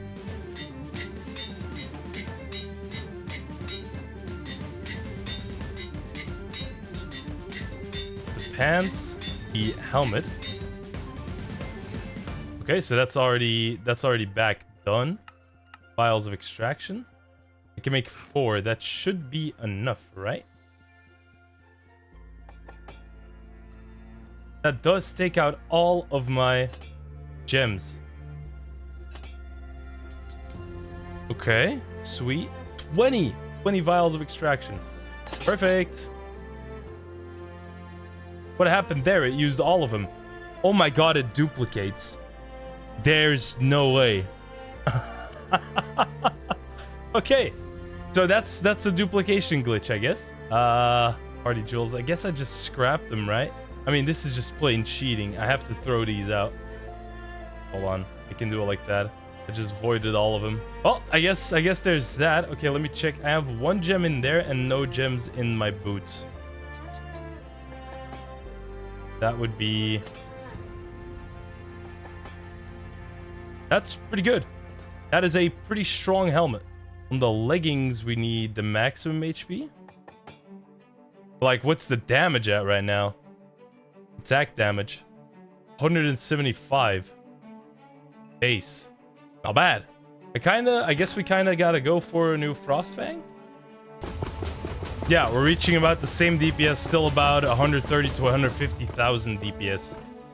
So, with all these gem sockets still remaining, I already think that's pretty good damage. Oh, that kind of makes me think. Hold on. I have so many diamonds. I can make my system at my home, my first base. I can probably make a tier 3 beacon, or tier 4 beacon. I think it's tier 4 beacon, right? It should be a tier 4 beacon, and then we can use it in any dimension. Yeah, build a level 4 beacon to make it accessible from anywhere across any dimension. That's pretty good. I kind of want to do that, and then make our gem farm in the end. That's supposed to drop more gems. Now, of course, I had to visit my good old friend the Void Worm once more, because if we wanted to use our storage system in the end, we'd have to make a 4-layer beacon. Yeah, it's quite the upgrade from the 1-layer, and it brings its own set of challenges with it, as you can see right here. It was a total disaster to put this thing together. This Void Worm is an absolute piece of Now, nonetheless, after a little while, a long while, I persevered, and I got the storage system set up, which meant we needed to make another silverfish farm in the end, which should drastically increase the gems and the rarity of the gems that I get. I read a rumor in the Discord that apparently the gems dropped in the end are at the minimum of the uncommon variety. I believe so. So I at least wanted to have a good silverfish farm set up, and I'm making this not too far out where the mobs are only level 200, so their loot table should only include a couple of things. I did make a little bit of a mess up because I made it out of stone and the silverfish broke it all. So I had to rebuild the whole thing out of wood in order to fix this problem. After a little bit of a setback, we were right back to farming and it was working like a beauty. Now, with this farm setup, we were actually getting a whole plethora of gems.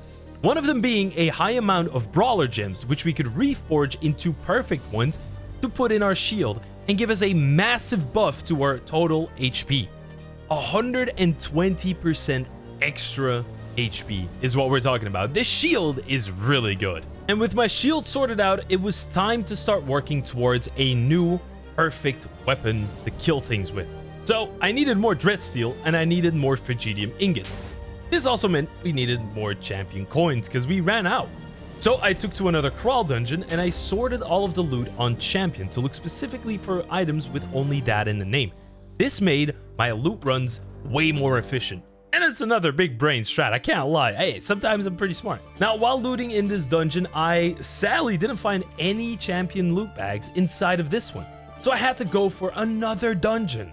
But nonetheless, I pushed on. I killed everything in the dungeon, and I looted a champion loot bag, finally. And not just one, but 4 champion loot bags in one chest, which was an absolute godsend. I then used a vial of extraction to take out all of my perfect gems from my original Frostfang. Now that meant that I could put these gems back into another Frostfang, and mainly I wanted to replace the Ender Surge gem and give my new Frostfang more gem sockets. So that meant we could put even more gems of the Warlord inside of this weapon and give it even more crit damage. And I wanted to put it to the test, and the test was to kill an Ancient Remnant. And I have to say, with these new buffs to my health and my damage, we absolutely rinsed this Cataclysmic Gate, and even Ignis did not stand a chance. It was even an ultra sprinting Ignis of fatigue. Go figure. With Ignis down and the Cataclysmic Gate defeated, we got a second Radiant Sun Shard, which we could then trade in for perfect gems of the Warlord to put inside of our chestplate, helmet, and weapon. Now, all I had to do in order to get as many perfect gems as I want is to just farm Ignis one after the other and rinse and repeat Cataclysmic Gates back to back. Each Cataclysmic Gate gives me 2 perfect gems, which is a very easy way to farm these things. And so my chestplate was giving me even more damage. We were starting to enter the late game era of Cisco's. That being said, I had so many brawler gems left over from all of my farming at the Silverfish farm that I just started putting it into any sockets of my artifacts. This was going to give me more total max HP, which in turn gives me more damage. Okay, yesterday night while chilling in the Discord, I actually had a realization. We need to make ourselves a weapon specific for grinding and looting. But I want to do something cool, like I want to get a cool sword, you know what I mean? And while checking out the different swords that the pack had to offer, one thing became very clear. The Equilibrium was a 2-handed weapon. The weapon that you can craft from Ignis's drops is also a 2-handed weapon. But eventually I did find a 1-handed weapon, which was the Caster. Now, why is it important that we have a 1-handed weapon? Is so that we can benefit from the 120% extra HP we get from the shield. So I completely reforged and enchanted this Caster, and I also made a library of Alexandria, which was the upgraded version of the enchantment library. This was going to allow me to get higher level enchants. This could be done by getting a specific book that only allows weapon enchantments, and then fill up the library of Alexandria like that. Wow, Scavenger 3 right there. Nice. And this is going to be my looting weapon. We're going to be putting all the enchantments on it except for Death Wish. Heal your weapon upon slaying an enemy. Fire aspect, frost aspect. No, not knockback. And also not knowledge of the ages. Life bending. Highest level of looting. Oh yeah, this weapon's going to have all the enchants. How does that even work? Yeah, it does work. Oh my god. What? Holy, that is next level. Can we get an Ender Surge gem? Yes, you can. You can get perfect Ender Surge gems from this. That's beautiful. Beautiful. Now we need to get 2, 4, 5 Ender Surge gems. Yeah. Okay, let's go do a Cataclysmic Gate.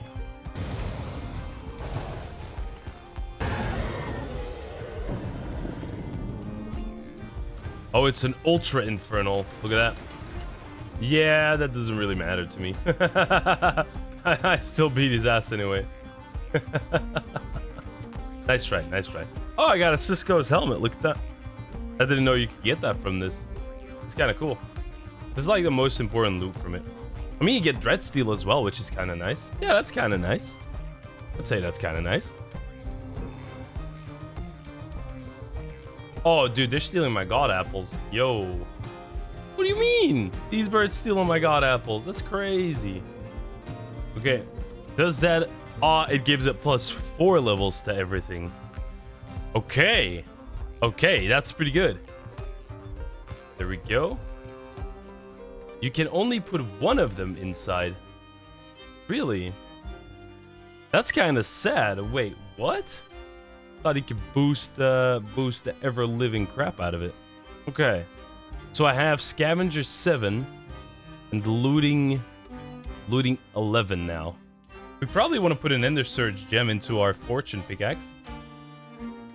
If we need more materials. So I'll just go ahead and do that. That should give me Fortune 7. Yeah, we probably want that. Alright, let's go ahead and do that. Do that silverfish farm. See what we can make. Because we're going from looting 6 to looting 11. And like scavenger 3 or scavenger 5, we're going to scavenger 7. So this should be a lot better. But the main thing I want to get on this weapon. Oh yeah, lifesteal. We need a lifesteal gem. 8% lifesteal. That's pretty good. All right.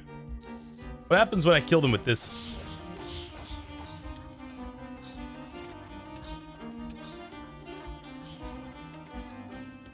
That should have given me quite a bit of loot. Now we got max level silverfish spawning, and we're gonna go ahead with this guy. Oh, the chests are not here. That's a little bit of trouble. Forgot about that one. Okay. All right, we gotta put some chests here. Oh my god, these guys deal a lot of damage. Do they fall off? Yeah, they do. Okay, we're good, I think. One more silverfish. All right, we're good. We're gonna need to make some obsidian chests, which means we need more gold, which we do not have. I don't think we have any gold ore. We do. We have 14 gold ore. Would that be enough? I don't think that will be enough. Let me see what happens when I break these with the pickaxe. It only gives me 53, though. So, no, actually, we do have enough for that. Yo. Some chests, please. There we go. Then we need to make 2 more iron chests. Yep. Then we make gold chests. That gives us 4. We upgrade those gold chests to diamond ones. For that we need glass. But I believe we still have some sand. Yeah, we do. And then the obsidian chest finally. There we go. That's good. I have immortality on my shield. Yeah, I do. So I will probably not die. At least that's what I'm hoping.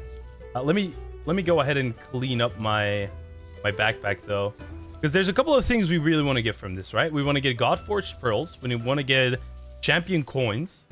Those are also pretty important. Oh yeah, I got the Cisco helmet. Maybe we want to make a better set. But with that being said, let's see what we can do with this. I do want to get. Oh, there we go. All right, let's see what we can do. We do one-shot them, so that's pretty good. Okay, that's about a minute of farming. What does that give me? 1 Godforged pearl, really? Oh wait, hold on. I need to add all of these.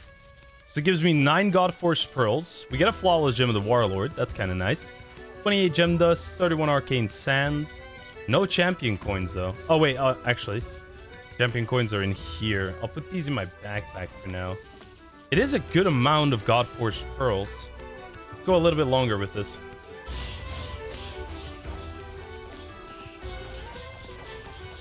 All right, what do we got this time? Oh, we got 10 champion coins from that. That's not bad. 28 netherite scrap. That's pretty crazy. Okay, one of the things I want to really do is there's one more thing we can do to really make this sword like perfect for farming, which is if we can reforge this thing to have loot pinatas happen. Here we go. 4.5% chance of being a loot pinata.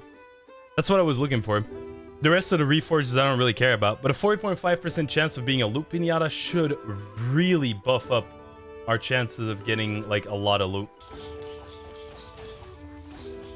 There is one thing I'm very interested in, however, and that is I have a plan, right? I have a really, really cool plan. We go to the world border. I want to see what the mob level is at world border.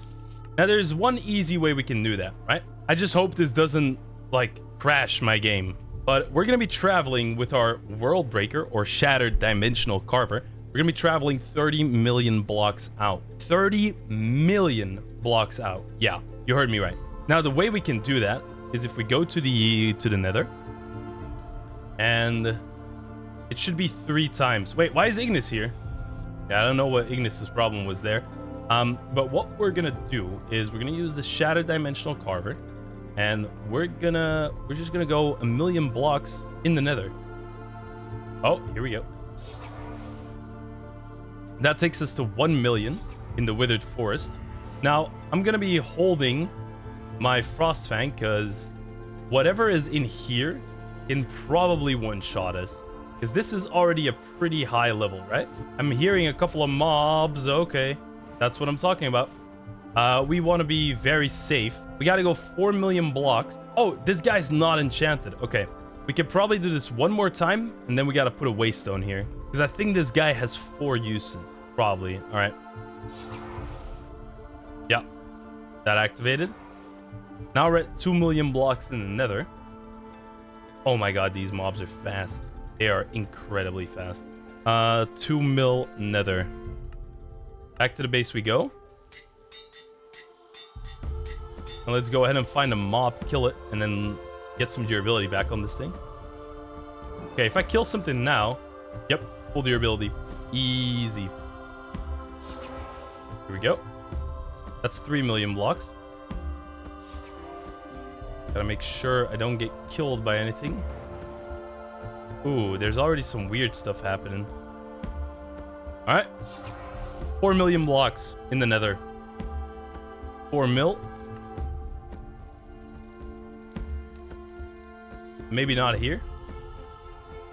When we travel now back to the overworld, that's gonna put us at 32,000,000 blocks, right? That should be the world border. Oh. It put me at 8,8, and I'm falling through the world. We're at the world border at 30,000,000. I want to fly up first because this is dangerous. We're in a cave. Okay, let's get out of this cave first. Okay, time to figure out what level these mobs are in this area. Okay, 30,000,000 blocks in the overworld. This is really far from spawn. 30,000,000 overworld. What level are the mobs here? Maybe I should keep holding my Frostfang so I don't get one tapped. Because whatever is here will probably one-shot me. At least that's what I'm thinking, right? What level is this pig? This pig is level 24,000? No. This pig is level 240,000. I do one-shot it. That's a little crazy. Level 240,000. What would the loot be like here? Hold on. We have a chest right here. Yeah, what's the loot like here? I mean, the loot's not that crazy. I was thinking there would be like 50 gems in one place. Would I be able to fight? Oh my god. Do you see that mob down here? Their speed is on a whole different level. I don't think we're ready for this yet. Alright. Let me go back to base camp. We figured out what level the mobs are at 30,000,000 blocks at world border. That's 240,000 level. That is absolutely crazy. The other thing that I want to do is I want to get the last remaining accessories, which we can get from the Aether. I could probably reforge all of these guys. Still have to reforge these rings. Let's go for that. So Godforged pearls, gem dust. I guess we just reforge all of these just to whatever. Oh, here we go. Crit damage. Nice. Ooh, it did roll crit damage. So those boots are good. Because right now we're rocking a good 493% crit damage and a 257 crit chance. So my crit chance should be a lot higher, right? We can do that by getting more samurai gems into our curios. That should work. Because they seem to work in these sockets. Boom. Alright, Aether portal has been made. Gotta do some dungeons there. Because we are looking for the silver dungeon, which we have right there. Here we gotta go and collect a couple of things for the Valkyrie. What do we got here? Zenite ring. I already have the pendants, so that is fine. We don't need any more of those. And the Valkyrie boss is right here. I wish to fight you. Bring me medals. I'm ready. I have the medals. Oh, here we go. Just one-shotter. Silver key. We use that on the chest, and then we get regeneration stone. That's the accessory I needed. Okay, that's one more accessory. We also have to go to the bronze dungeon. Although that one's a little bit more difficult to find, I think. Oh, here it is. There we go, bronze dungeon.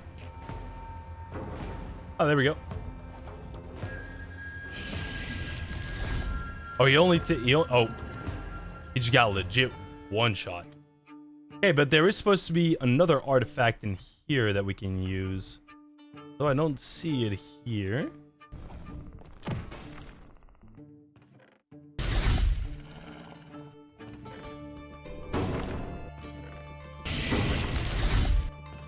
Pretty peaceful place, I do have to say. The Aether always has some like nice ring to it. I'd love to make a base in the Aether at some point in like some mod pack. Not this one. We already had a sick base for this one. Aha! Bingo! Shield of Repulsion. Now we're just looking for the Iron Orb. That's the last one I need.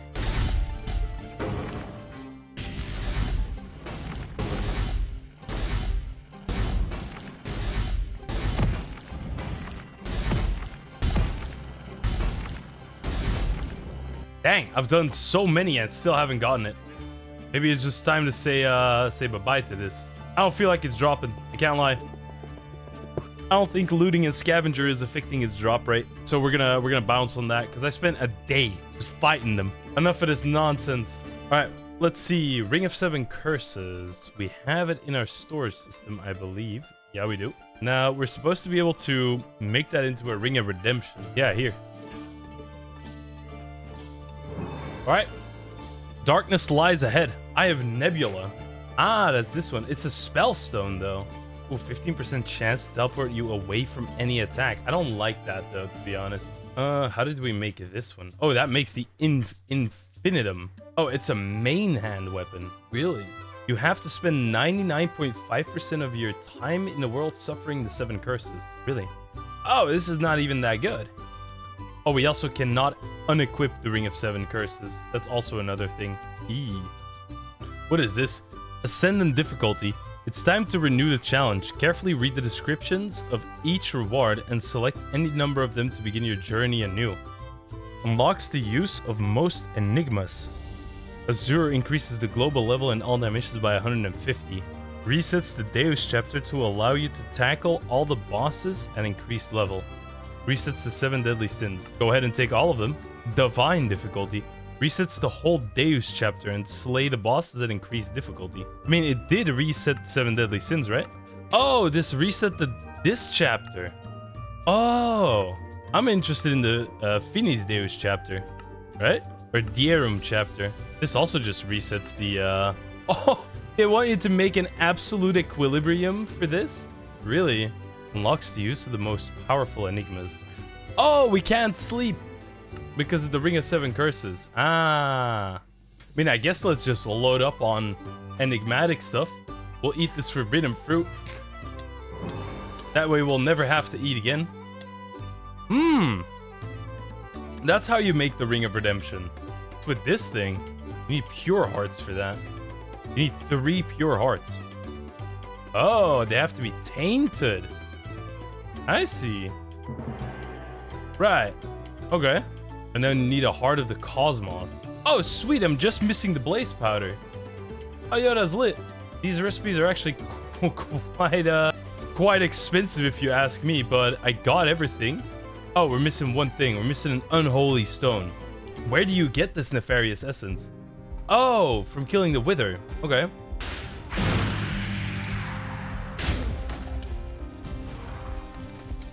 There you go. GG, well played. So we're gonna store all of that away.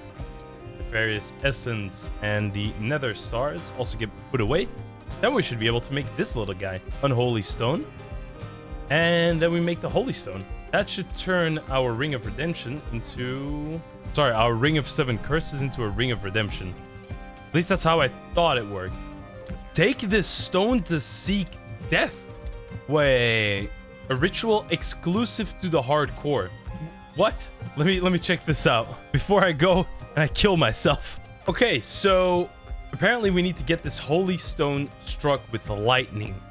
There's one way. Maybe I can get a spell that strikes down a lightning bolt. Maybe we can do that. Down from the heavens, summon a bolt of lightning. Maybe that works? Does that work? No, that didn't work. Let's try this one more time.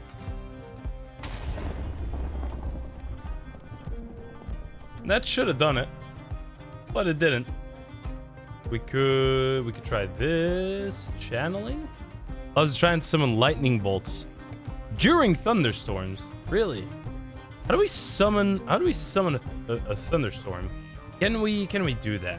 Can we manipulate the weather to make a lightning storm or thunderstorm? There's no way that this would work, right? No, that doesn't work. Okay, we can't do that, so we just gotta wait for a thunderstorm.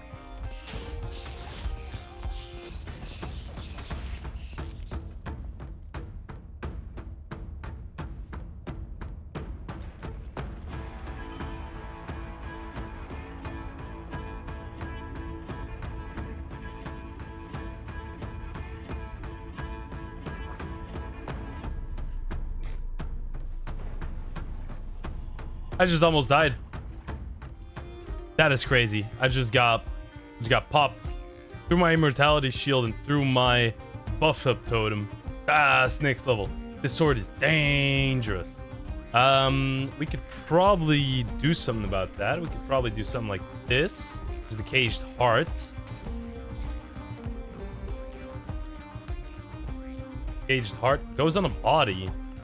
It's a body accessory. Okay, yeah, that should do it. That should do the trick.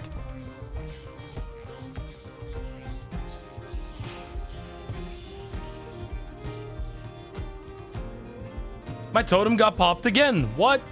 How? The way that we're actually going to be able to farm without having to worry too much about dying is only with one specific thing. And I believe that's if we make another Frost Fang. And one that has lifesteal and loot pinata. I think that's about the only way we can do it. That being said, however, we'll just grab any good old axe. That's another one of these. And then we got a Frost Fang. There we go. That's what we needed. Now we just load up the max level of everything. There we go. And that's what we need for enchantments. Then we gotta reforge it with God Pearls. We still have enough of those God Pearls, but we need an Ender Surge gem. Still have one Ender Surge remaining. 5% chance to be a loot pinata, but no lifesteal on this one. That being said, now we have the good amount of levels, which means that this is only looting 9 though. Looting 9 and scavenger 5, not scavenger 7. Plus 2 levels to all enchantments. Wait, why is it only doing 2? Oh, we gotta kill a cataclysmic gate. Okay. Alright. We'll kill a cataclysmic gate. No problem.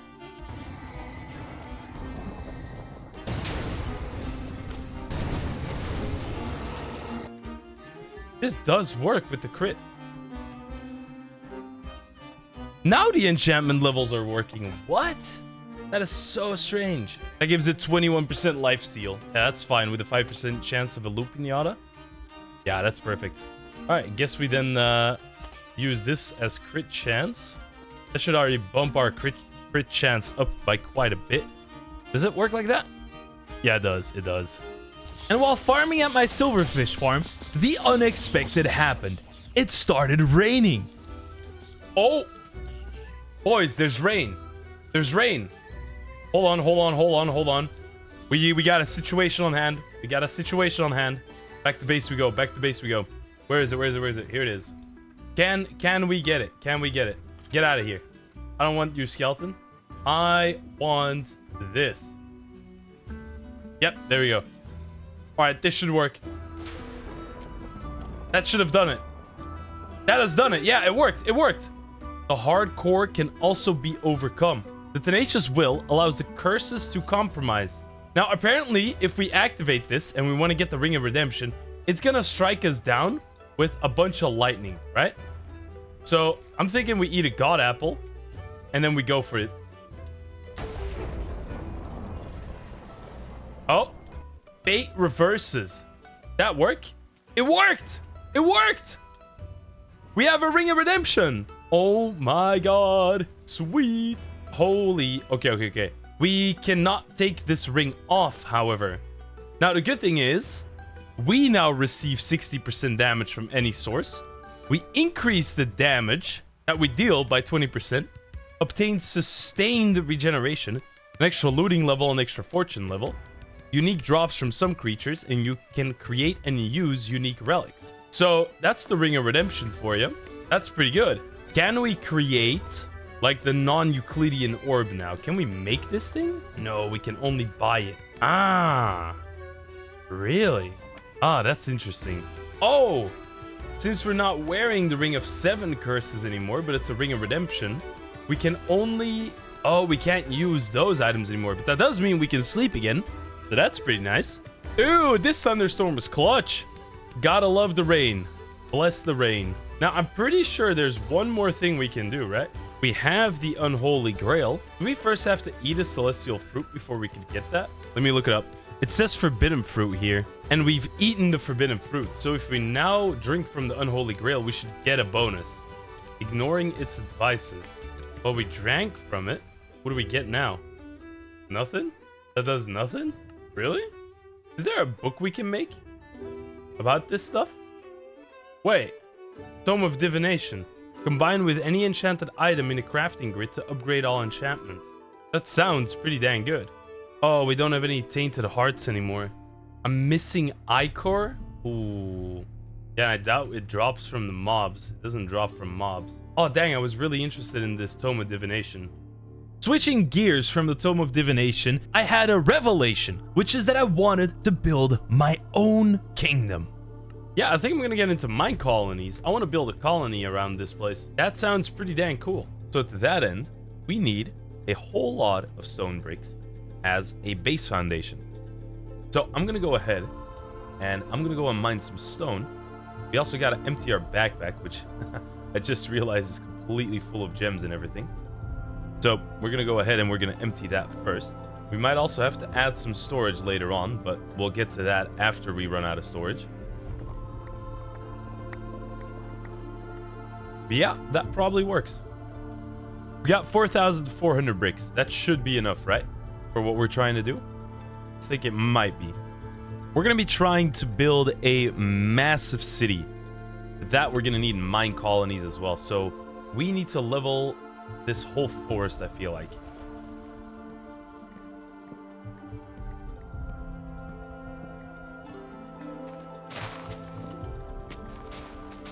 What is a pillager raid doing right next to us?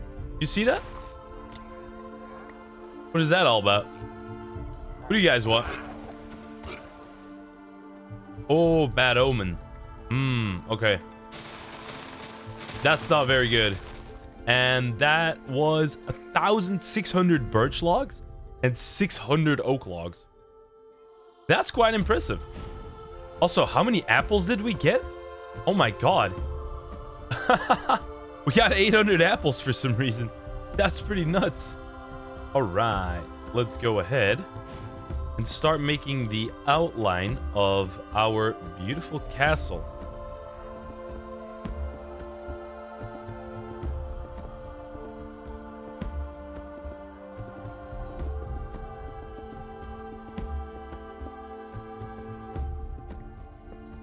Okay, that is the first layer done. Something like this looks about to be right. We are gonna need so much more stone for this. I just realized that. That is crazy. These builder ones are a blessing, though, I must admit. They are an absolute blessing. So 4,000 is almost good enough to go around the base one full time. In one layer. Oh wow, we need another builder's one for this. That is crazy. Which is about this. We can't even go around the base one full time with 4,500. This is looking really cool though. I like this. I like this a lot. And then I guess I would make the outer wall 3 thick. Because I don't want to lose that much space, you know? All right, next task though, we're getting more stone. Oh, and I need to fill in this. This is a liability. My villagers will get killed at this rate.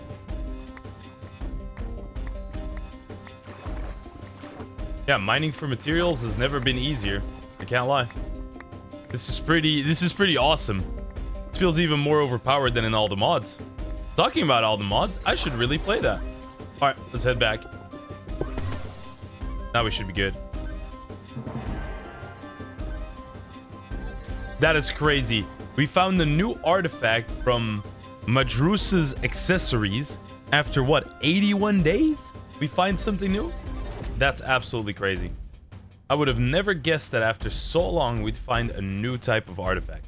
I would have never guessed that. Okay, 10k stone. Alright, time to finish the last remaining of the wall here. That should be done and dusted.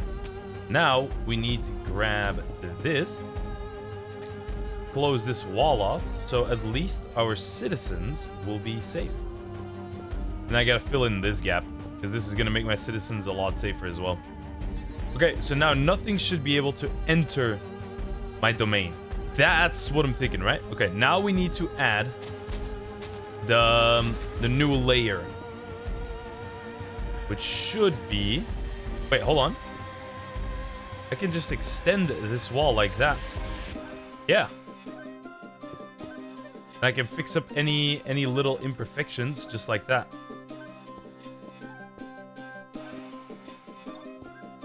Do it like that, and then we build it up like that. Yeah. It's good I mined up 10,000 stone, because we're gonna need like how much would that be that we need? Like 8,000 at least to fill in the second layer of the base. All right, time for our break. We gotta go sleep real quick. Can't be working through the night and having creepers blow everything up. That would be terrible. Ooh, the wall is shaping up nicely.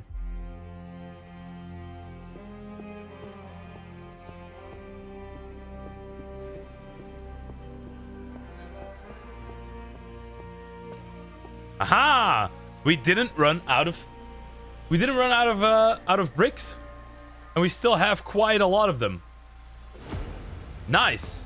I do want to use some wood now instead of bricks, and we have a bunch of oak, which is pretty dang good. So what I'm thinking of doing, since we have this giant wall, is I want to build some fortifications. So I'm thinking like every 2 out. Probably gonna be something like this, right? Oh god. After we're done with the first layer of like the wall decoration, that's when I'm gonna get into mine colonies. We're gonna see if we can get some people to join our colony. I mean, that's a beautiful sight. You can't tell me that's not a beautiful sight. That's cool.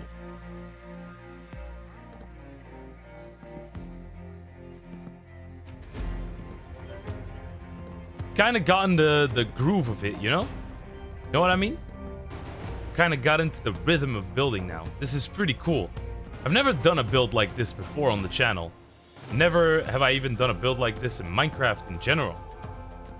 But it's kind of cool. I'm digging it. I get why people do this. Like, I get why people become builders. This is fun. Yeah, I have a pretty cool idea for this. What if we grab... Basalt is very easy to clean up. So, okay, I swear this is the last thing I'll do, and then we'll get into mine colonies. So if I just grab... After that, we're gonna go in with the... wait, let me test it out one time. So my genius plan is to have trapdoors like this. And then lanterns like that. Yeah, that's gonna look awesome. I do probably need another... Oh! You know what could work for this? Oh, I got a great idea. I just got an insanely great idea. Yeah, this looks amazing. It's gonna take me a little while to set up. But that's gonna elevate the build to the next level. That's the light source of the That's going to be all the light sources of the bridge, or at least the outer walls. They will be fixed like that. And then my base I got set up is kind of like my control center, right? We already got a wandering trader inside of our humble estate. That's kind of nice. Creative flight would be really easy for this, but then again, creative flight in a world like this, that just doesn't sound right.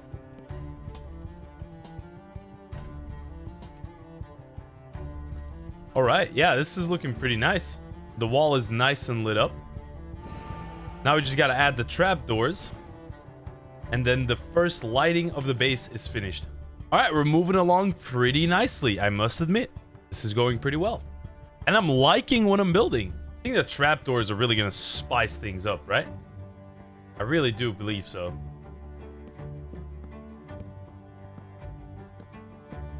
All right, all of the trapdoors have been finished. We are completely done with lighting our whole outer wall. I want to start having people pour in and coming into our settlement. So to that end, I think it's time we check out mine colonies. Now, the question is, do we have... Yes, we actually have a quest chapter for this, which is pretty good. To start your kingdom, you'll need supplies. Build and place either a supply camp or a supply ship. I do think I have both of them. Well, I have a supply camp, so we'll go ahead and start with that. I think we have a nice little area here. I'll just go ahead and clear out all of the grass from this. And our supply camp is going to be the first of the buildings that we make in our kingdom. It does look like we're able to place it. Although, I would like to bring it over a little bit more to this side. That being said, I probably need some dirt and a wand in order to fully fill this place in. There we go. Now we should be able to put it right next to the wall here. Where would the entrance of this supply camp be? Is that this place here? No. Oh, this is the supply camp. Oh, I just went ahead and did a weird one. Oh, you can only turn it that way. So if I turn this now, then we can enter the supply camp pretty easily. One more to the side here. I feel like I should be able to bring it over here, right? Maybe that's not a bad idea. Let's bring that camp a little bit more over to this direction. I feel like that's good. Not all blocks meet the requirements. Need air, need air. I believe that's everything. Yes! Look at that. Acquiring supplies. We now have a little small supply camp with, I think, the base necessities needed. We got food in here, we got tools and storage, and a town hall and a build tool. That's what I'm talking about. Now, the town hall we will make in the middle of our settlement. I feel like that's a good idea. This is dangerous, though. That's pretty dangerous. I do feel like scrapping this whole thing. Could be like a secret dungeon. For now, I'll just take it away. We don't really need it right now, because we can make other structures, you know. Let's clean this up, and then we'll hit the hay. All right, here we go. That is cleaned up. We have a complete clean slate to work with now. Actually, quite a lot of building blocks, now that I look at it. All right, here we go. A new day. Wow, there's mobs everywhere. We are definitely going to need to make this place safe, which means we are going to need so much. Do we have like a mega torch or something? We will have to make our guards pretty strong. I mean, we can give them a reforged bright steel. Now that I think about it, because I think you can give guards and villagers armor. I think that's possible. That would probably be quite a good idea to do. Okay, I feel like we're gonna place our town hall here. Place the schematic. This will allow you to make the position. Okay. Oh, fundamentals. So there's a town hall. Here we go. Oh my god, that is large. That is incredibly large. The town hall. Wow. Okay, we're gonna have to terraform a little bit here. Meaning we're gonna need to take away a lot of this. We're gonna need to terraform, and we're gonna need to fill in.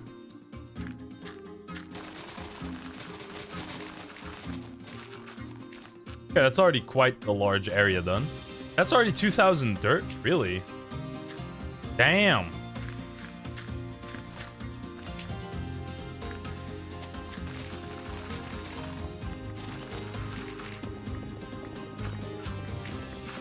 All right, already did a good days of work on the terraforming. We have our first supply camp set up, and we're about to make our town hall, which is going to be a big step in the right direction. Oh, I can finally see the other side of the 1x2 I'm making. Now, you might be wondering why I am digging this 2-gap hole, this giant 2-gap hole. That's very simple, because I don't want to do this for all of this stuff, and I want to keep this level. But after digging it like that, I can now go in, and I can use my ultimine to just go ahead and demolish all of this. And that works super efficient. Look at that. All the blocks are just vanishing from existence with this ultimine. No, this is just really peaceful playing Minecraft like this. Even in a mod pack like Cisco's, where everything's about like looting, killing, getting gems, getting incredibly overpowered, it's nice to just sit back, relax, grab a cold drink, like a cold Monster or like a cold Coke. Just have some fun. Just build something. No real need to take it too serious, because I'm genuinely just enjoying myself right now. I guess I'll let you be here. You're allowed. The wandering trader is allowed to stay in the village. A couple of gaps to fill here, and after that we should be pretty much good to go for our town hall, I'm pretty sure. The problem we're having is this little area. That is a problem, yeah. You are able to create a new colony. Create new colony. Word is about a newly founded colony. Soon the first settlers will join your colony. All right, sweet. Our colony is set up and word has gone out. Oh, I can overlook my whole colony from here. That's kind of nice. Ah, now I see what the problem is with the base's layout. The first settler has arrived. Wow, okay. Sweet. Let's go ahead and give them a warm welcome after we sleep, because it's nighttime right now. Business is closed, baby. We are not operating right now. I also don't want mobs to spawn and kill them instantly. That's kind of why I want to sleep, to be honest with you. I see my first settler. I saw him briefly. All right, let's go check out on our first settlers. Hello, guys. Hello. Actually, I just want to fix this wall, to be honest. It goes into this side. So this needs to go. This needs to go. And then it goes into here, I think. Doesn't it? Okay, we have a little bit of wall building to fix. Yeah, just a little bit of wall building. Maybe we actually can keep the wall like this here. Okay, here we go. Now let's just take it down and we'll see what happens. Oh, that is... Ooh. Oh, it is already... It's like all the way up to there. I see. Whoa, look at all of this. ElAbro's colony. Edit colony flag. Ooh. Oh, dude, look at that. We can make our own flag. Oh. I like that. Yeah, I like that. That's a pretty cool flag. Hire mercenaries. You've encountered some mercenaries near your colony, and they offered to help you with defending your colony at a price they did not name, but you get the feeling that they will not leave barehanded. Hire at your own risk. No, we'll be fine. Build options. Ooh. Oh, that's what we need to make all the stuff. So 3,000 dirt. Oh, wow. Okay. It's requiring a lot of resources. I still have a town hall here. Was slain by a direwolf. No! He died. What? That's crazy. Mine colonies. I would like medieval... No, wait. Medieval dark oak? Yeah, sure. Medieval dark oak. Requires 1 builder's hut block in the inventory. Oh. Oh, that gives me Cisco coins. Start your kingdom. Place the town hall with the build tool and interact with it to start your kingdom. I have a feeling this is not the right way. Maybe it is, though. What is going on here? Place it anyway. Ah! Word is about your new colony. Okay, it still works the same. The town hall will be the centerpiece for your kingdom, where you may view stats concerning your citizens, appoint friends as officers, and manage other important affairs. All right. Before you can build anything, you must have a builder construct the builder's hut. Fulfill their request for resources while they construct the building. Requires 1 builder hut block in the inventory. Ah, that's what we needed. So a builder's hut block. That's this one. Okay. Can we make that? Do we have the resources for that? We need a door. We're probably gonna need quite a lot of doors. I'll just do that for now. Builder's hut. Okay, here we go. Fundamentals. Builder's hut. Alt builder. Whoa. This is a builder's hut? Level 1. Oh, no, that's my... Oh, dude. This is what my town hall is gonna look like. Oh my god, that is wild. Thinking about putting the builder right over here in the corner. How about that? Builder's hut? Ah, here we go. This is what the builder's hut's supposed to be like. Should be able to just... Hold on, let me switch this. Oh, that's strange. I'm trying to get him to, like... Oh, that's how you swap it around. Okay, gotcha. Now we got the right one. Okay. I'm thinking of putting this builder's hut, like, putting it, like, right here. I mean, that sounds pretty good, right? Oh, maybe it wasn't that good. Because that goes all the way up top. No. Whoa. Make sure to check out all the buildings pages. Some buildings have extra help pages. Here you can have an overview of combined building inventory. Ah, okay. I think I understand. So we go ahead and we pick the builder's hut. Builder. Let's turn that guy around. Okay, now it should work. Builder's hut. Builder. Here we go. That's pretty good. Move that to the back. This seems rather nice, right? Maybe I'll move it one more over here. That's gonna be my builder. Boom. Yeah. Got it. It's only weird that the builder's hut thingy is like so high in the air. That's the only weird part. The builder is the heart of your colony. Without them, you wouldn't be able to get anything done. Every hut worker has their building built to at least level 1 before they can do anything except the builder. If the builder has a hut at level 0, no hut, they can only build one thing, their own hut. Okay, makes sense.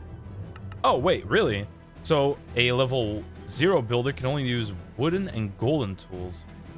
Ah, okay. Request pickup now. Build options. Ah, here we go. That's what I was looking for. So these are all the items we gotta give him. Okay, now we're getting to the brunt of the stuff. 6 cobblestone stairs, a crafting table. We need dark oak. Do we have dark oak? We don't really have dark oak. All right, I'll give him all the materials except for the dark oak, which is 1 crafting table, 6 cobble stairs, 2 cobble slabs.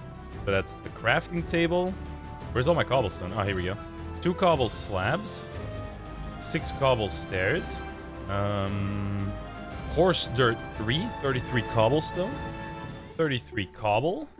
What else? 1 torch, and then it's all dark oak. Okay. While your builder is working, you can check on the resources they need on the 2nd page of the building GUI. Whoa! No, that's not my builder. This guy is level 165, though. Oh, there's my builder! Prince Z Covert. Why do you look like a pirate? Oh, what a G. I've started working on the builder's hut. Ah, nice. Okay. You probably need a tool, right? I will need shears with a minimal level of wood or gold, and with a maximum level, stone. Okay, so he needs shears, not gold tools. Oh, he's working. Nice, okay, so the iron shears did work, because they're just shears. All right. Now I need to get dark oak. We have a dark forest right next to us. Easy score. We're gonna need loads of dark oak. That's the thing. Now, with every chop, every swing I'm doing, I'm essentially getting a stack of dark oak logs. So I feel like with this dark oak forest next to us, we'll be fine, right? That's what it's feeling like. And let's go ahead and figure out what my beautiful builder all needs. Look at my colony that I have right here. This is actually exciting. I can't lie. So, what are you requesting now? I need a shovel. I got you. Actually, I do got you. Because I will make a full set of gold tools for you that have unbreaking like 8 and like efficiency. I will give you good enchanted tools, my friend. That tool's practically unbreakable. This tool's practically unbreakable. You should have everything you need right now. Go ahead. Run rampant, my friend. Go crazy. Required resources. 15 dark oak fence, 50 logs, 24 planks, a door. Come on, Prince. I gave you a shovel, man. Is he getting confused by the different tools? Really? Would that be it? It is a fine day indeed. Okay, let's see if you can work with a stone shovel. Does that fix the issue? Might have. Seems like it did, yeah. Okay, cool. Framed dark oak planks. Framing type plain. Framing material dark oak planks. Center material dark oak planks. Oh, I see what you need. Let me just go ahead and make 2 stacks of this stuff because I feel like we're gonna need it again. I think that's all the materials you need. Yeah. Builder's hut. Supplies should be at 100%. They are.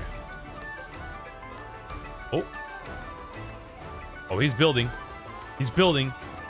I think I want a second builder's hut. Yeah, I think that's it. Done. Yeah, perfect, perfect. That's exactly what we want. So this was the alignment. Then we want them to be 1 apart. Place that down. Yes. Can I fit another builder in here? Maybe I can. Let's see if that works. Does the builder fit in here? Yeah, he does. Okay, that's 1 space open. That's 2 spaces open. So we can even go up 1 more. And move him. Oh. Back to... No, that seems a little bit too ambitious. This will probably be for the best. Yeah. Your initial settlers are now employed. To attract more settlers, you might have to build or upgrade housing for them. Each housing level provides 1 bed. Ah, that does make sense. That does make sense. Okay, now, whoa, this builder's hut is already done. Look at him go. Prince Z. Oh, wow, he just finished. Prince Z. Building a builder building. All land within 1 chunks of the builder have been claimed. With the builder's hut complete, we should focus on providing a place to sleep for the initial citizens. A tavern would be able to house all 4 of them. A tavern, you say? Not a bad idea. I first want to build these other builder huts. This one's got... I think all of them are employed as builders now, right? Yes! There we go. All right, let me take out all of my dark oak. These, the slabs, the stairs, the fences, the framed oak, the oak planks. That's all what we need. We need like 3 additional crafting tables. 1, 2, 3. Build options. Build building. Build options. Build the building. And build options. Build my 3rd building. And they're gonna require resources when they finally get over here. Ah, look at them. Look at them all moving to the builder's huts. Oh, this is what their attire looks like when they're a builder. I see. Oh, you have a quest for me? Have you heard about the resource scroll? It's a powerful tool that can help you gather resources more efficiently. I really need one, but I don't have the time to go and find it myself. Would you be willing to bring one to me? Yeah, sure. A resource scroll, you say? Sure, I'll give you a resource scroll. Where's the courier? Here you are. Did I give her the resource scroll? I think I did. Oh! Best builder's tools. You've completed a quest. Oh, nice. What does that do when I right-click it? Sneak. Sneak plus use a scroll on a builder's hut. On a builder's hut. Oh, maybe it's this one? Linked resources for ElAbro's builder's hut. Prince Z covert. Huh. Interesting. I never knew that was a thing. Yes, good. Okay, they have all their blocks that they need. Now, what they need is they each need a set of shears. 1, 2, 3.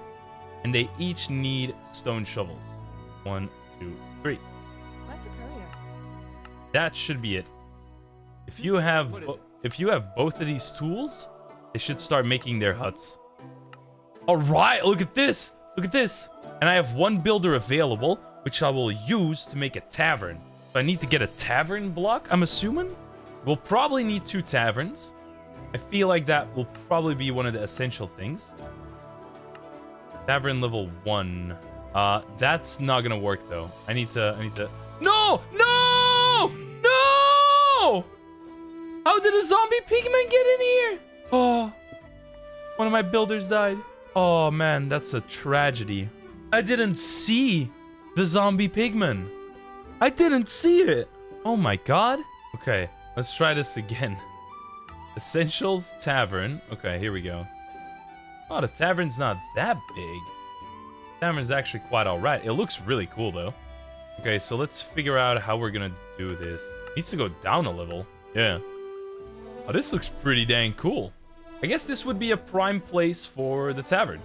Oh, I've started working on the tavern, so it will soon unlock what we need item-wise. Oh, he's already going. He didn't even request any resources. Does it need to be in his builder's hut? Required resources. Ah, yes, here it shows it. Stone torch, white bed. Oh yeah, stripped. Building inventory full.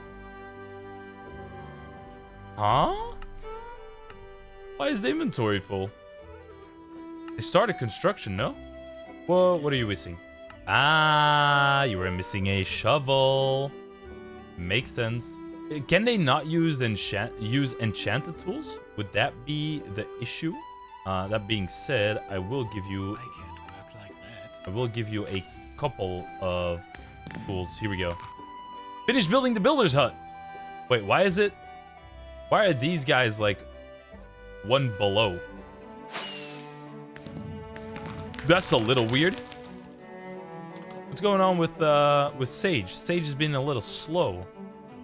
Please make space in my chests / racks. Chests? You can add chests to these buildings and they function? That work? Doesn't look like that works. Okay, seeing as that is a problem, I'm thinking we upgrade the building. Build request created. Let's just upgrade these builders' huts first. I feel like I should just light this place up. Oh, they're all gathering up to go to sleep. Okay, I'll do that too. They're working efficiently. I don't want them to die. You know what I mean? Like, we're running behind on schedule. We're running behind on schedule. There are no guard barracks or towers near my workplace, so I don't feel safe. Oh, no. Skip the chit-chat. Start working. Hi. I will work on it, yeah. I just need to keep... You guys just need to keep building, though. Yes. You seem to be happy enough to work. Same with... Made my job easier if I had one framed dark oak plank with cross pattern. I do believe I still have one of those. Yes, I do. Here you go. Is there... Here we go. You are all good to go. Your builders' huts. Guys, this person is still whining about guard towers. We'll build guard towers later. We gotta get a rush on these builders' huts, man. I can probably already start planning out this this space. I definitely think a guard tower should go here. Now, in order to save my citizens from getting eaten alive during the night, I first had to torch up the whole area. And this took multiple of hundreds of torches, which was absolutely crazy. After that, I would gather up all the different resources needed to have my citizens work on upgrades for the various buildings inside of our kingdom. And sadly, since it was raining, my workers went on a strike and didn't want to do any work during that day. Come morning time, I found everybody out and about doing their jobs, and I supplied Scott with an additional bed. This was going to give him all the necessary resources to work more on the tavern. After sorting out Scott, it was time to check in with all of my different citizens, and the builder working on the restaurant required some additional blocks. So I gathered them all up and went to give it to his station. With Sage sorted out, Irene also got started on working on the town hall. I supplied the last blocks for the residents, and all 4 of my builders were putting in hard work. My guard was out and about protecting the city, and all was looking well. All right, look at our beautiful castle. All of our workers going at it. This whole area is secured. No hostile mobs in town. We got somebody working on the town hall. We got somebody working on our restaurant, which is right here. It's beautiful. I'm gonna spend the last couple of days just chilling, because that's what it's all about. We have one guard tower here. What does he need? Measles. Can be cured with dandelion, kelp, and poppy. Here you go. Kelp, dandelion, and poppy. You should be cured now. How do you... Yeah. There you go. Whoa. He's playing music with flowers.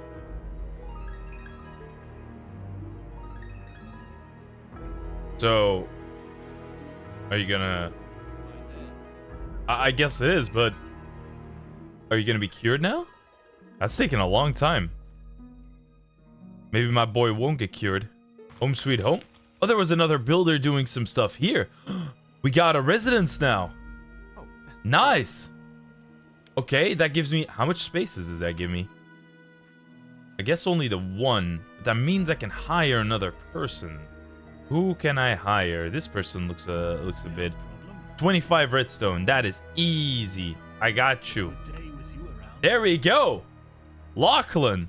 We got Lachlan in the building. Okay, Lachlan, what am I going to make you? What are you going to become? I guess Lachlan could run the restaurant? That could work. That could work. I'm thinking I need to get another... I could have that whole area be citizens. That could kind of work. So if I build another residency, that might not be a bad idea. Hold on. Yeah, that could work. There we go. My guard is slacking off. Nice. Gotta love that. All land within 2 chunks of the guard tower have been claimed. Nice. What is it? Well played, Scott.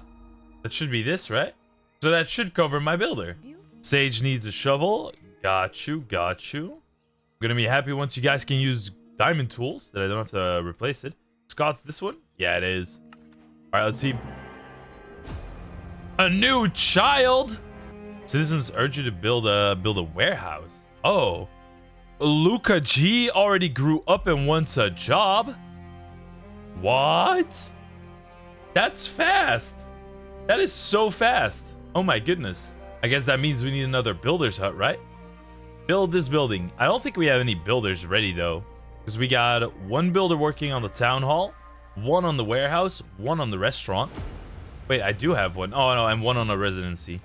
Yep, we don't have any builders free. They first have to finish these tasks. Wait, what? How did Luca G become a builder? Oh, even if you have unemployed people, they can still become builders. Yeah, that's right. That's right. Luca G, the GOAT. Look at this guy. What an absolute legend. All right, you just need a shovel and you're ready to go, right? Cobblestone, we're gonna need slabs, stairs. There was a death? Yo! What? Because it took out the torches. You're joking. Who died?